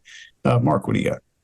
Yeah, just agreement, Greg. Two shoulder shrugs, single shoulder shrugs on showing that to the tattoos. That means that I would suggest he is not certain that he would ever show those tattoos or ever send any information about that. Not likely to happen. I can show you later if you're into that sort of thing. Okay, so he's now casting some kind of,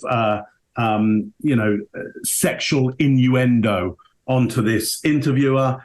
I think you're exactly right, Greg. I concur completely. She is amused, if not even, and I know, Scott, I think you called it right last week on Duper's Delight, and we always go, I don't know, because it is a tough one. It is a tough one to call, but I don't know. Like, it's maybe, I would gamble on the cusp of Duper's Delight on that one. Not fully in, but I think there's a good argument for Duper's Delight on that from her.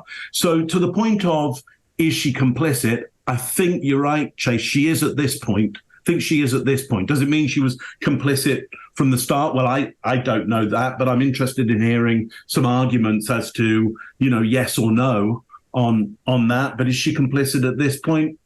I really do think so.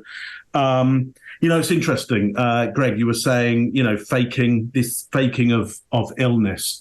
I don't have a DSM on me right away, but off the top of my head, and I think I might be accurate, malingering is comorbid with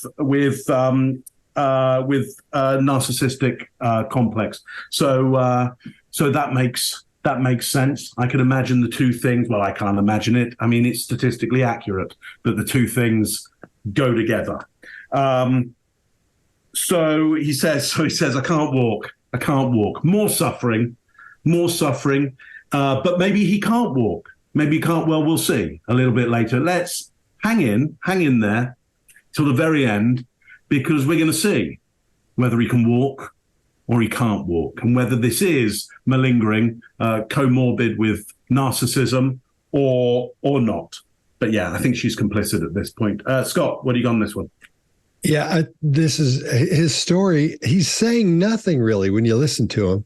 He's making this up, like I was saying earlier, this is what the con will do. He's trying to adapt to what's happening, so he's making things up as he goes along, and it's not even good. I mean, what he's talking about is really boring. If I was if I was having to interview this guy, I'm sure I would yawn so hard they would have to give my yawn a hurricane name. That's how bad it would be, because there's nothing to his answers. I mean, it's just sprinkled with what the other guy's asking him about, because he doesn't know, but he's trying to adapt to what's happening. So let's move on to risk taking with the con. Quite often they'll take calculated risks to help them get what they want. And sometimes they'll take a risk, and it may be close enough just to, if it goes wrong in the smallest, tiniest way, they're going to end up in prison, but they will still do it because they have this confidence that lets them do that. They're like, I know I can do it. It's me. I can do this. I'm awesome. That's where the narcissism comes in, because we were talking about this earlier, and I swear to you, I rattled the guy. I said, Greg, this is not real, man. I really think this is a bit. And then, of course, it made sense, because Greg said, don't forget, with the narcissism, and this guy is so big, he thinks everybody's going to believe it. And I thought, oh, that's true, which would let us know he's not very smart either, because if he actually sees himself on TV after that and goes, I'm doing it, man. I got it, babe. It's working. I mean, what is he thinking at that point? So I don't know, man. But I'm with you, Chase. I think there's that 3 to 4% chance this might be a bit, and he's just selling it. And in about 12 years, when he gets out of prison, he's going to go, look what I did. He's going to be the most famous artistic, or what do they call those people, performance artists of all time, if he pulls that off. So, well, maybe he goes to prison, and this is the way he plans to give her money while he's in prison, is for them to sell the videos as performance art. Yeah. I mean, this is insane. If he thinks people believe it. I think there's a chance his wife may pull out of this deal and then have a book deal on her hands. That's possible. It's possible. But who would find this interesting enough to buy a book, to read a book about it? People bought Prince Harry's book. That's right. A lot of people. If he goes to prison, we should invite her on the show. Oh, yeah. Let's do that. We know you were duped. Yeah, she's not coming. Oh, she would. One of those tape replays. And just finally, I know I asked you this before. You can't show me your bicep further up your arm? What's the moment? And then at a later date, or I can email you photos or show them to you live, if you're into that sort of thing. What was that? I'm sorry? I said I can email you photos later on, or I can show them to you live if you're into that sort of thing. Okay, so you can't write, you can't, you're saying you're not going to roll up your sleeve to show me right now. I'm saying I can show you live if you're into that sort of thing. Or I'll email you photographs later. It's up to yourself. Well, if you can do it now, sure. Well, that would require undoing my oxygen mask, removing my blazer, my shirt. That's it. And to be fair, like, it would be extremely difficult because Arthur can't walk, and I would literally have to lift him up. So it's very difficult because he can't wait, he can't load bear on his feet. For us too. After yet another press conference, Arthur, along with his wife Miranda, spoke to us remotely. I know you have a lot to say, which is great. I want to be as honest and truthful as possible. It's very important that our story is heard. I was adopted. Arthur told us he began life as an orphan in Ireland. I grew up all over, Dublin, Belfast. He said he later moved to London and through grit and determination worked his way up the corporate ladder in communications. I had a very good run as a public relations consultant. He and Miranda said they met at a London art museum in 2011. We just struck up a conversation, exchanged kind of contact detail, but I was not, With flip phones at the time. That's it. They said they were friends at first. She was in a relationship and busy with her career. So previously I was, an executive, and I've worked in account management. But several years later, they said they met up again. Romance blossomed. We fell in love. We love each other very much, deeply in love. And in February of 2020, the same month that Nicholas Aliverdian supposedly died, Arthur and Miranda got married. Nicholas Rossi, or Aliverdian, or whatever, had died. We were on our honeymoon. All right, Mark, what do you got? Well, many people are looking at the guy that he's shown up as now, with that bow tie and the blazer on and the little round glasses and the hairstyle, and going, I've seen that somewhere before. What icon is he playing? So I want you to look for Billy Bunter, 1950s UK TV show, Billy Bunter. He's got the look, he's got the accent. It is Billy Bunter, who started off as a comic book, in a kid's comic, and then became a TV show. Gerald Theron Campion played him. Very, very famous, iconic, archetypal idea of the rotund schoolboy who loves to eat and will himself get conned around food. Mainly, it's him getting being greedy So, yeah. That's what it looks like. Oh my God. That's hilarious. If you play the videos. I wasn't asleep, you know, sir. I was just sitting here with my eyes closed, trying to concentrate. So that's what he's playing. Again, it's so obtuse. A bit like the John Lennon costume that he kind of comes in at one point. It's so obtuse, a bit like the flat cap, a bit like the Lord in the chair. It's so obtuse that anybody British goes, hang on, what do you think? What are you doing there? Now, on to some body language. Single shoulder shrugs from Miranda on how they met. So she's not sure about this. She says, kinda, we just, I was not. It's interesting that the documentary makers here, or the news makers here, when she says we met at a British art museum, they show an image of the BBC. So they've even shown, I don't think they know they're doing this, but they've just taken any old image, go, that'll do for an art museum. It isn't. There's no art museum there at all. That's the frontage of the BBC, just north of Oxford Street. So some falsehood there, though I don't think it's purposeful. The career resume that she gives, that's very sketchy. She says she was an executive and tosses her hair at that point. So she wants to show at that point, look how good my hair is. So you can see, well, if she has good quality hair, then the resume must be good quality as well. Again, a bit of a con going on here. She wants us to recognize her status, which most likely makes me think that's what she's most worried about, potentially. Maybe she has something like him of a narcissistic complex going on.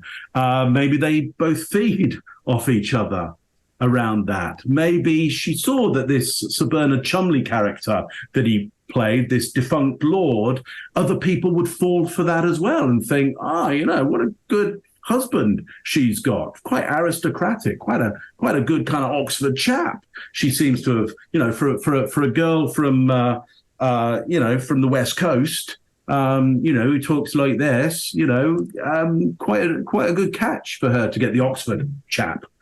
Interesting. Scott, what you got on this one?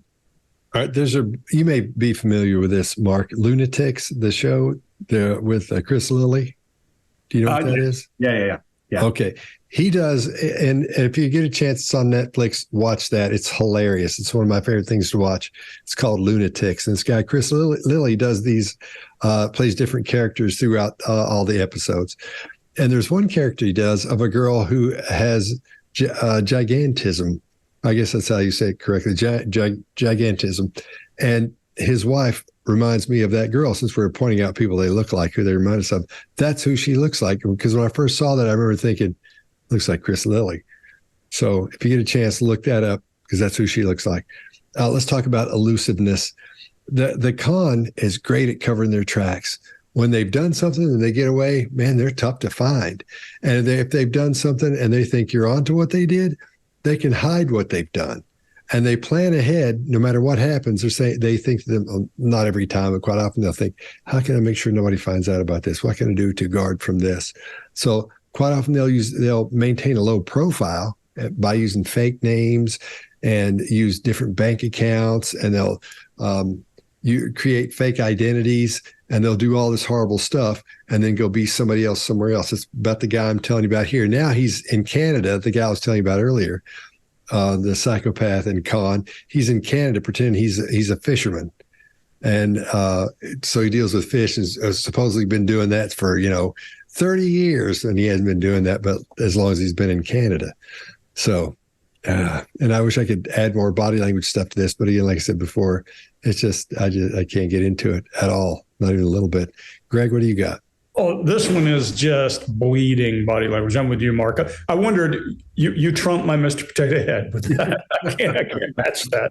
But look, when a person has disability or a person's injured, they still have dignity about the way they're perceived. Most of us don't want to be dragged around. If tomorrow you lost your legs, you would probably say, hey, can you turn that camera off until I get seated? Most people would have some decorum, some dignity, unless they're using it. And this guy's using something, whatever there is. We'll just leave it at that. But he is making a show of whatever's going on with him, and he's going on about his business. He's got a brand new thing. There's a couple of things he's doing that he's never done in this baseline. Big head shakes. No.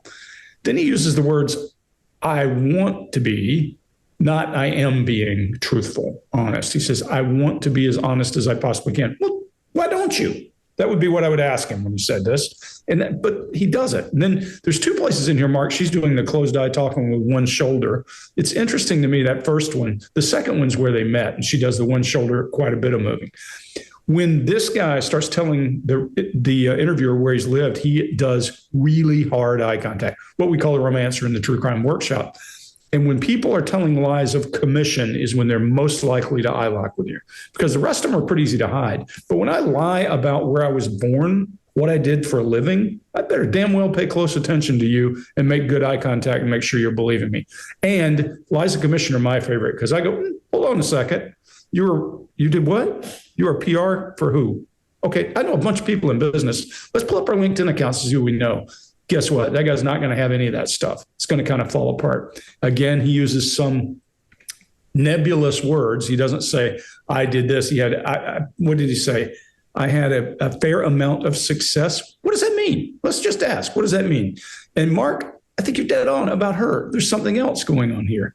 And by the way, when he says, I had a good run as a public relations consultant, his eyes are closed the whole time. He hasn't done a whole lot of that yet. When she talks, she says, previously, I was ... No, I don't.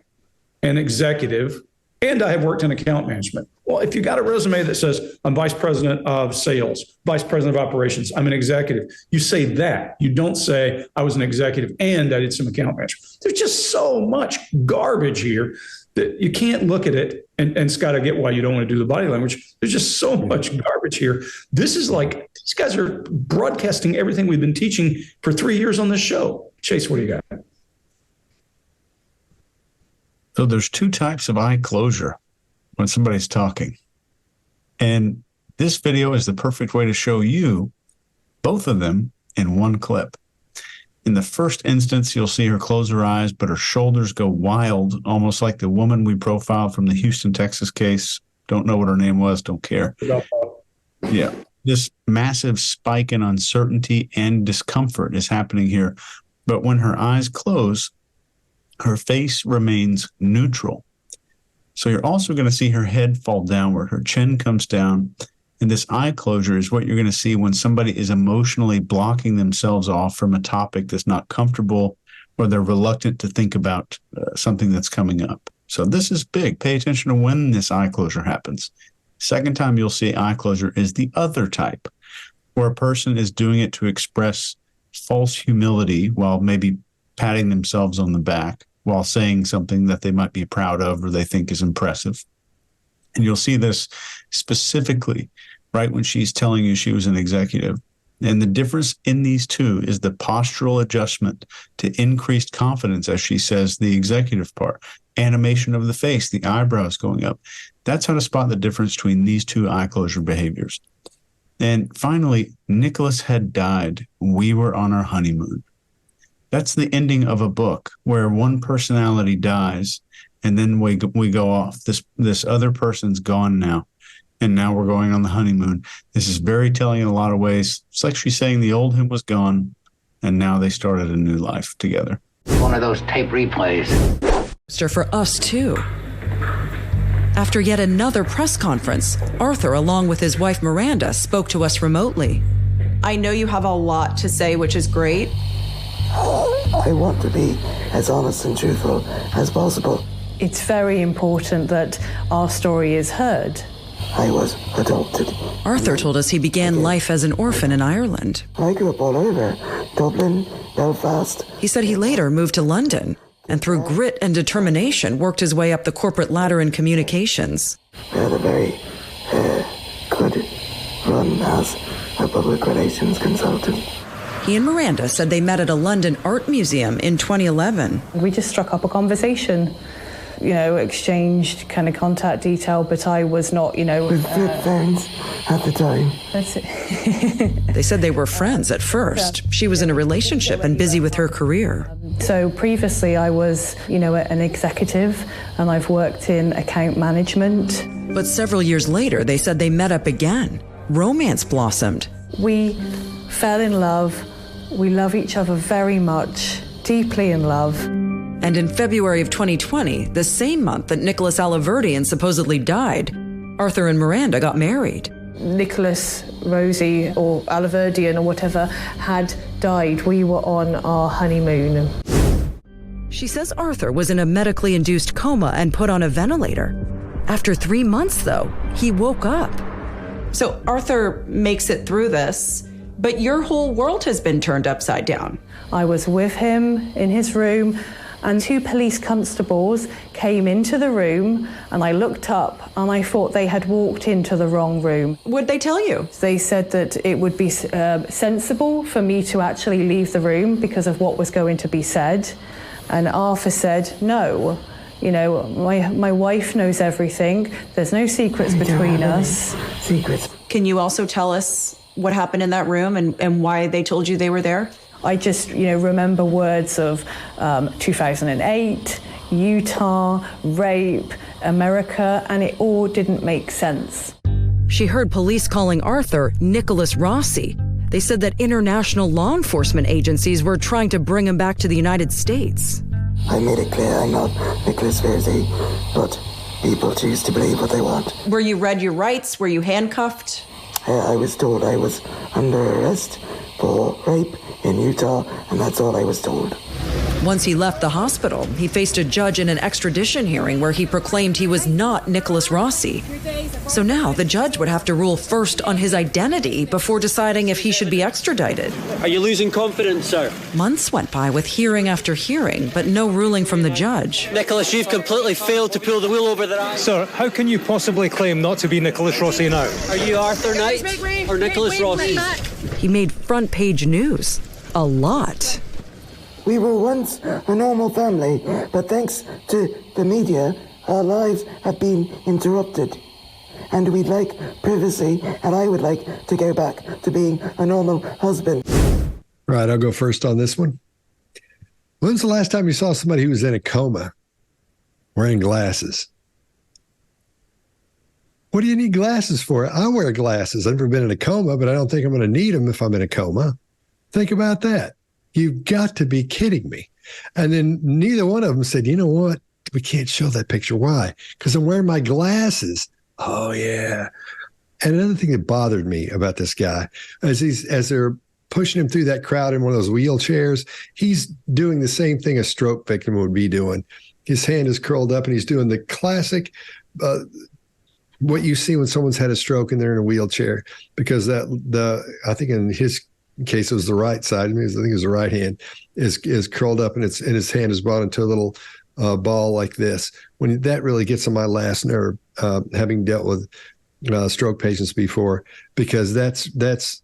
I mean, he's a con and all that, but for me personally, that really gets on my last nerve seeing things like that, because he's faking. He's so stupid. He doesn't understand he's faking a stroke.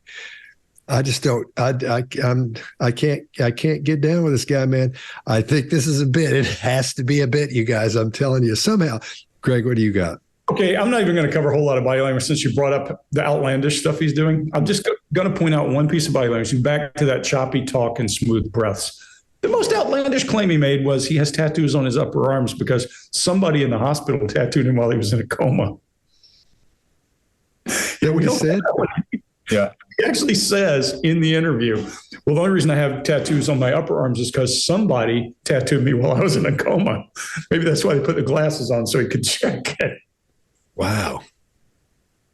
I'm done with him. Mark, go ahead. I mean, the cultural references come thick and fast here. I don't know whether anybody, probably many of you do, follow Ricky Gervais on Twitter. But that coma, I mean, there's no fun in actually having COVID and being in a coma. Nothing funny about that at all. Like you all, I'm going, what's he wearing his glasses for? That is a classic Ricky Gervais in the bath picture. For anybody who follows Ricky Gervais in the bath, that's the picture there. Who else have we got there? We've got this kind of Dick Spanner detective being wheeled in there. The Trilby hat, he's in there to right the wrongs, to get the evidence for people.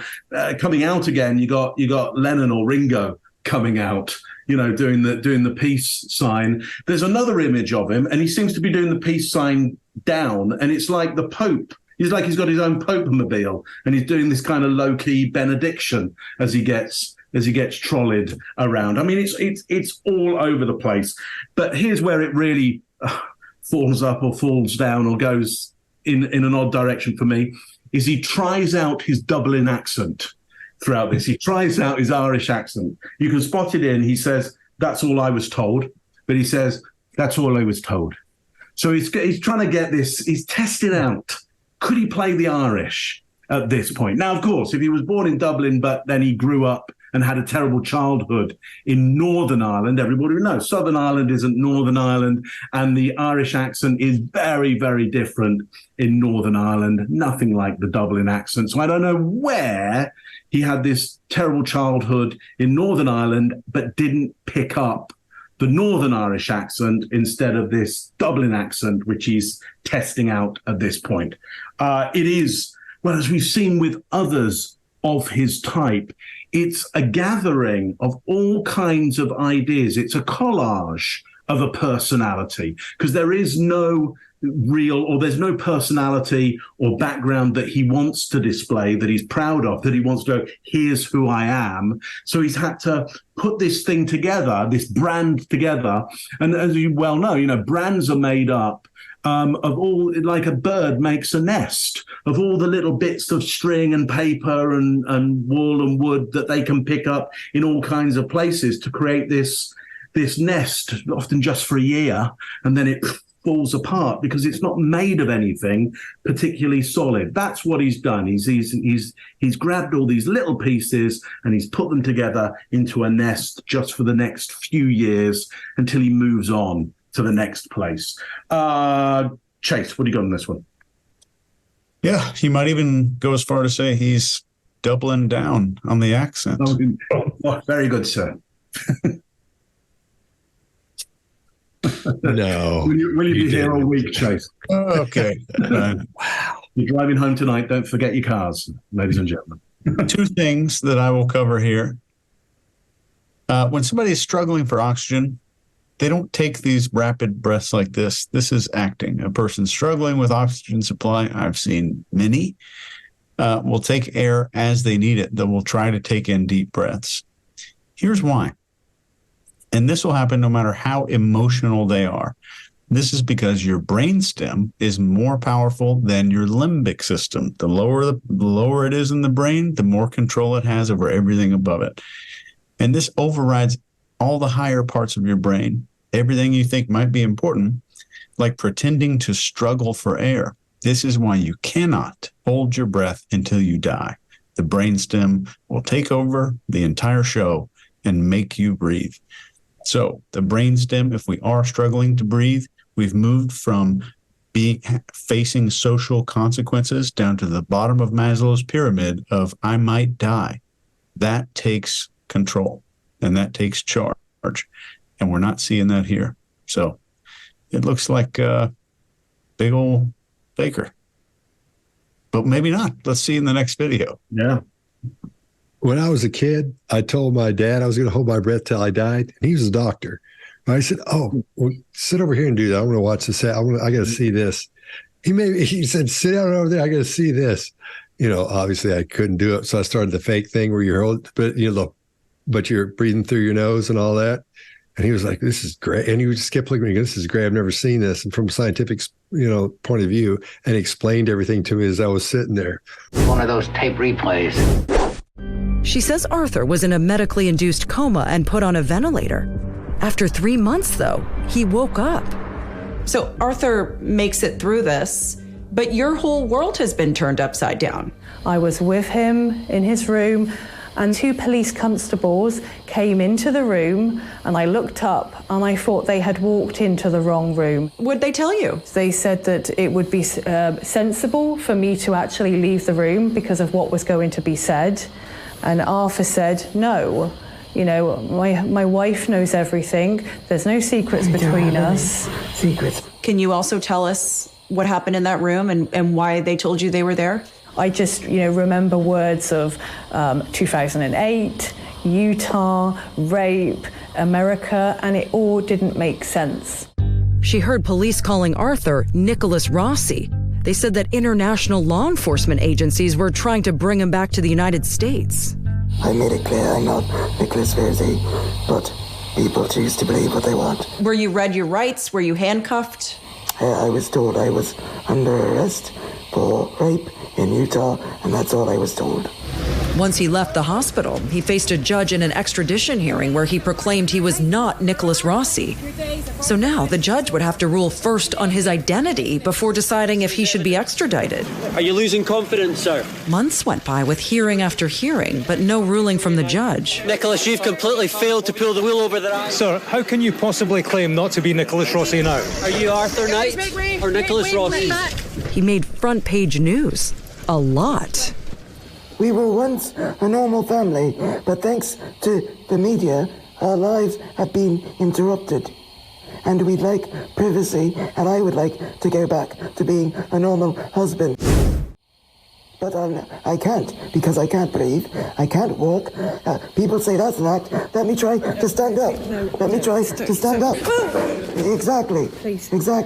So when Arthur fell back into his chair, it was hard not to wonder, was it all an act? This is what people do to me. They call me a liar. They say this oxygen is a prop. It's the same guy. Mark, what do you got? So more here of Matt Lucas doing Sir Bernard Chumley, more of the Billy Bunter there. But I would say this, he's got better control of his body than I have. He stands up faster and better than I do. Like, he's got some good leg muscles on him because he comes straight up. His leg muscles lock straight in. They fire straight away, and up he goes immediately. He doesn't have to throw his weight anywhere to help him get up. His legs work absolutely perfectly, as far as I can see. And then what he has to do, well, first of all, he has to wrap this in suffering by going, this is what people do to me. This is what people do to me. They force me to have to show you, how I can't do this. He does it actually very, very well. And then he has to suggest that he's losing his balance by throwing his arms like right high up in the air, which is not what your instinct will do. Chase, you were talking there about that reptilian brain, that brain stem. When the brain stem thinks that you are falling over, the last place it's going to put your hands is up above your head, because that's only going to unbalance you more. It's going to cause you to put your weight, your center of gravity, lower. So the hands would come out like this or go down like this. The center of gravity would drop. The center of gravity wouldn't go up in the air. He's doing the image there of, whoa, a fairground ride, a roller coaster. Look at the roller coaster that I'm on. Completely wrong for that moment. He's an absolute malingerer in this situation. I would stake much on. Greg, what do you think? Yeah, my original thought on this one was I was just going to get up and walk out. This is the most ridiculous thing I've ever seen in my life. And when people do this, like you said, he kind of juts up. You know why I think he throws his arms up? I think it's a regulator. I think it's, hey, come get me. And if his arms are down, she can't reach around him and protect him and set him back down. But if his arms are sticking up, she can. That's the reason he throws his arms up at the last minute. Watch her. She's almost looking for something to happen. Pay attention to her body language. She looks apprehensive, like something's about to happen. And then she's kind of got the pseudo, no, please don't. Look, if you were somebody you loved, were sitting next to you, and you knew they were disabled and they might do something to try to prove something that would cause them to be injured, you would try your best to suppress it. You wouldn't sit there and wait for them to go, oh, come get me. This is more of the same. Chase, what do you got? Yeah, Mark got the same as I did. Just the neuroscience of it makes that false. So here's what I'll cover. I really want to know how the process of her finding out who he was went. I'm fascinated. I have to figure this out. That has to be an incredible psychological process that Miranda went through. I think there were some incredible factors at play here. The first one, I think, is cognitive dissonance. Just torn between this man she thought she married and then the criminal that she finds out he is, and her mind seeks what I would probably call an impossible harmony between those. Then there's rationalization, constructing these justifications, transforming his crimes into maybe a narrative. Confirmation bias probably came in. And I think she selectively maybe focuses on his good moments. That's another big thing. And then turns a blind eye to red flags. And then Stockholm Syndrome is a possibility. Not a captive, but emotionally bound. She might align with a distorted reality, like her survival might depend on it, since she's being roped into this now. Then there's social identity theory in psychology. This is maybe just discovering his life shakes her identity, maybe helps him, maybe a way to reaffirm her role and self-worth by helping him or looking like she's helping him. But number one, what I think is really, really keeping everything in there is the sunk cost fallacy. This is the weight of her emotional investment, keeping her tethered and making the idea of cutting losses kind of unbearable. And that's all I got. Scott? All right. I think you're giving her way too much credit, man. I think you're going way too deep. I think she knew it before they got married because she's known him a long time. But she hadn't found out while they were dating, though. 2 years, 4 years, 5 years, 9 years. Yeah, she said if they'd known each other for 3 years and got married after 1 year, she's going to know. She's going to know. So what would motivate her is what motivates all con victims: greed. So there's something in there for us. From my point of view, I would say there's something in there she's after or sees coming from this, because she can't get in trouble, I don't think, because all she's got to do is say, I swear to you, I thought this was real. I think that's what's keeping her roped in. There's something there about greed. You wait and see, because all cons, even in this case, he's conned her at the top. But I agree with you. Now she feels like she's invested in it. She's there. She's been a part of it, and now she's not going to get away because she's still after that, whatever it is. Maybe he's told her he's a multimillionaire and he's got all this money in America or something, and she thinks she's going to get it, or get it from his father when he dies, or his grandfather or something. Something's in it for greed for her. That's the way I'm seeing it from my point of view. Something's up there with her because she knows what's going on. I don't think she did initially, though. Maybe the first date, I don't know. I can't. Yeah. And people go, y'all don't ever disagree. Here we are. I think somewhere in the middle is probably true, if we're going to talk about that. Look, I think projection is the most blinding thing on earth. And if you meet somebody and you think they are X and you're willing to put up with enough, you can make sure that they are who you want them to be. You just blind yourself to a point. Then you got the sunk cost problem. That's my opinion. One of those tape replays. But I can't, because I can't breathe. I can't walk. People say that's an act. Let me try to stand up. Let me try to stand up. Exactly. Exactly. So when Arthur fell back into his chair, it was hard not to wonder, was it all an act? This is what people do to me. They call me a liar. They say this oxygen is a prop. It's the same guy. Just one more thing. All right. Up to this point, Mark, how's it looking to you? What do you think we've seen? Listen, I think there are few people in the world who can get away with actually being a caricature. And he isn't one of them. He can't get away with being that level of caricature. He's chosen a whole bunch of different British icons, which he's playing kind of one after the other to see how they work. It doesn't work at all. I think anybody, British or not, can completely see through the acts that he's putting on there. Chase, what do you think? Yeah. This was just so far is fascinating. hilarious, sad, and bizarre. And there's so much deception here, but we're seeing deception from somebody who is deceptive, not just with lies and concealment, but whose identity, vernacular, name, backstory, nationality are all deceptive. And it's like a deception onion, or maybe we could call it a deception lasagna, where all these layers of falsification just making this weird composite that we just can't look away from. And I don't think he's delusional. When people are delusional, they won't hide things. So one of the forensic tests to see if someone's faking insanity or faking stuff is to see whether or not they hid other things and they're still hiding things. So people with genuine illness, like these severe delusions, don't conceal what they think is real. Greg?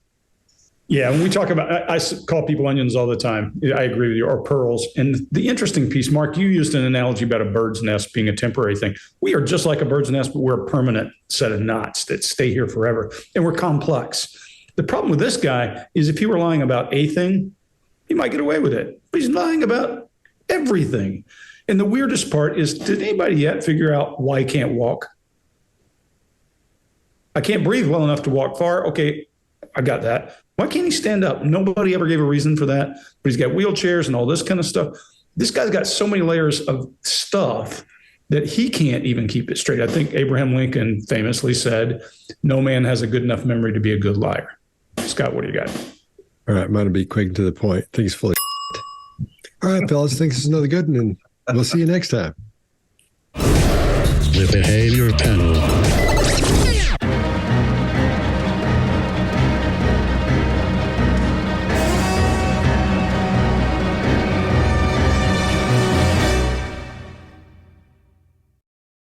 So what do you got?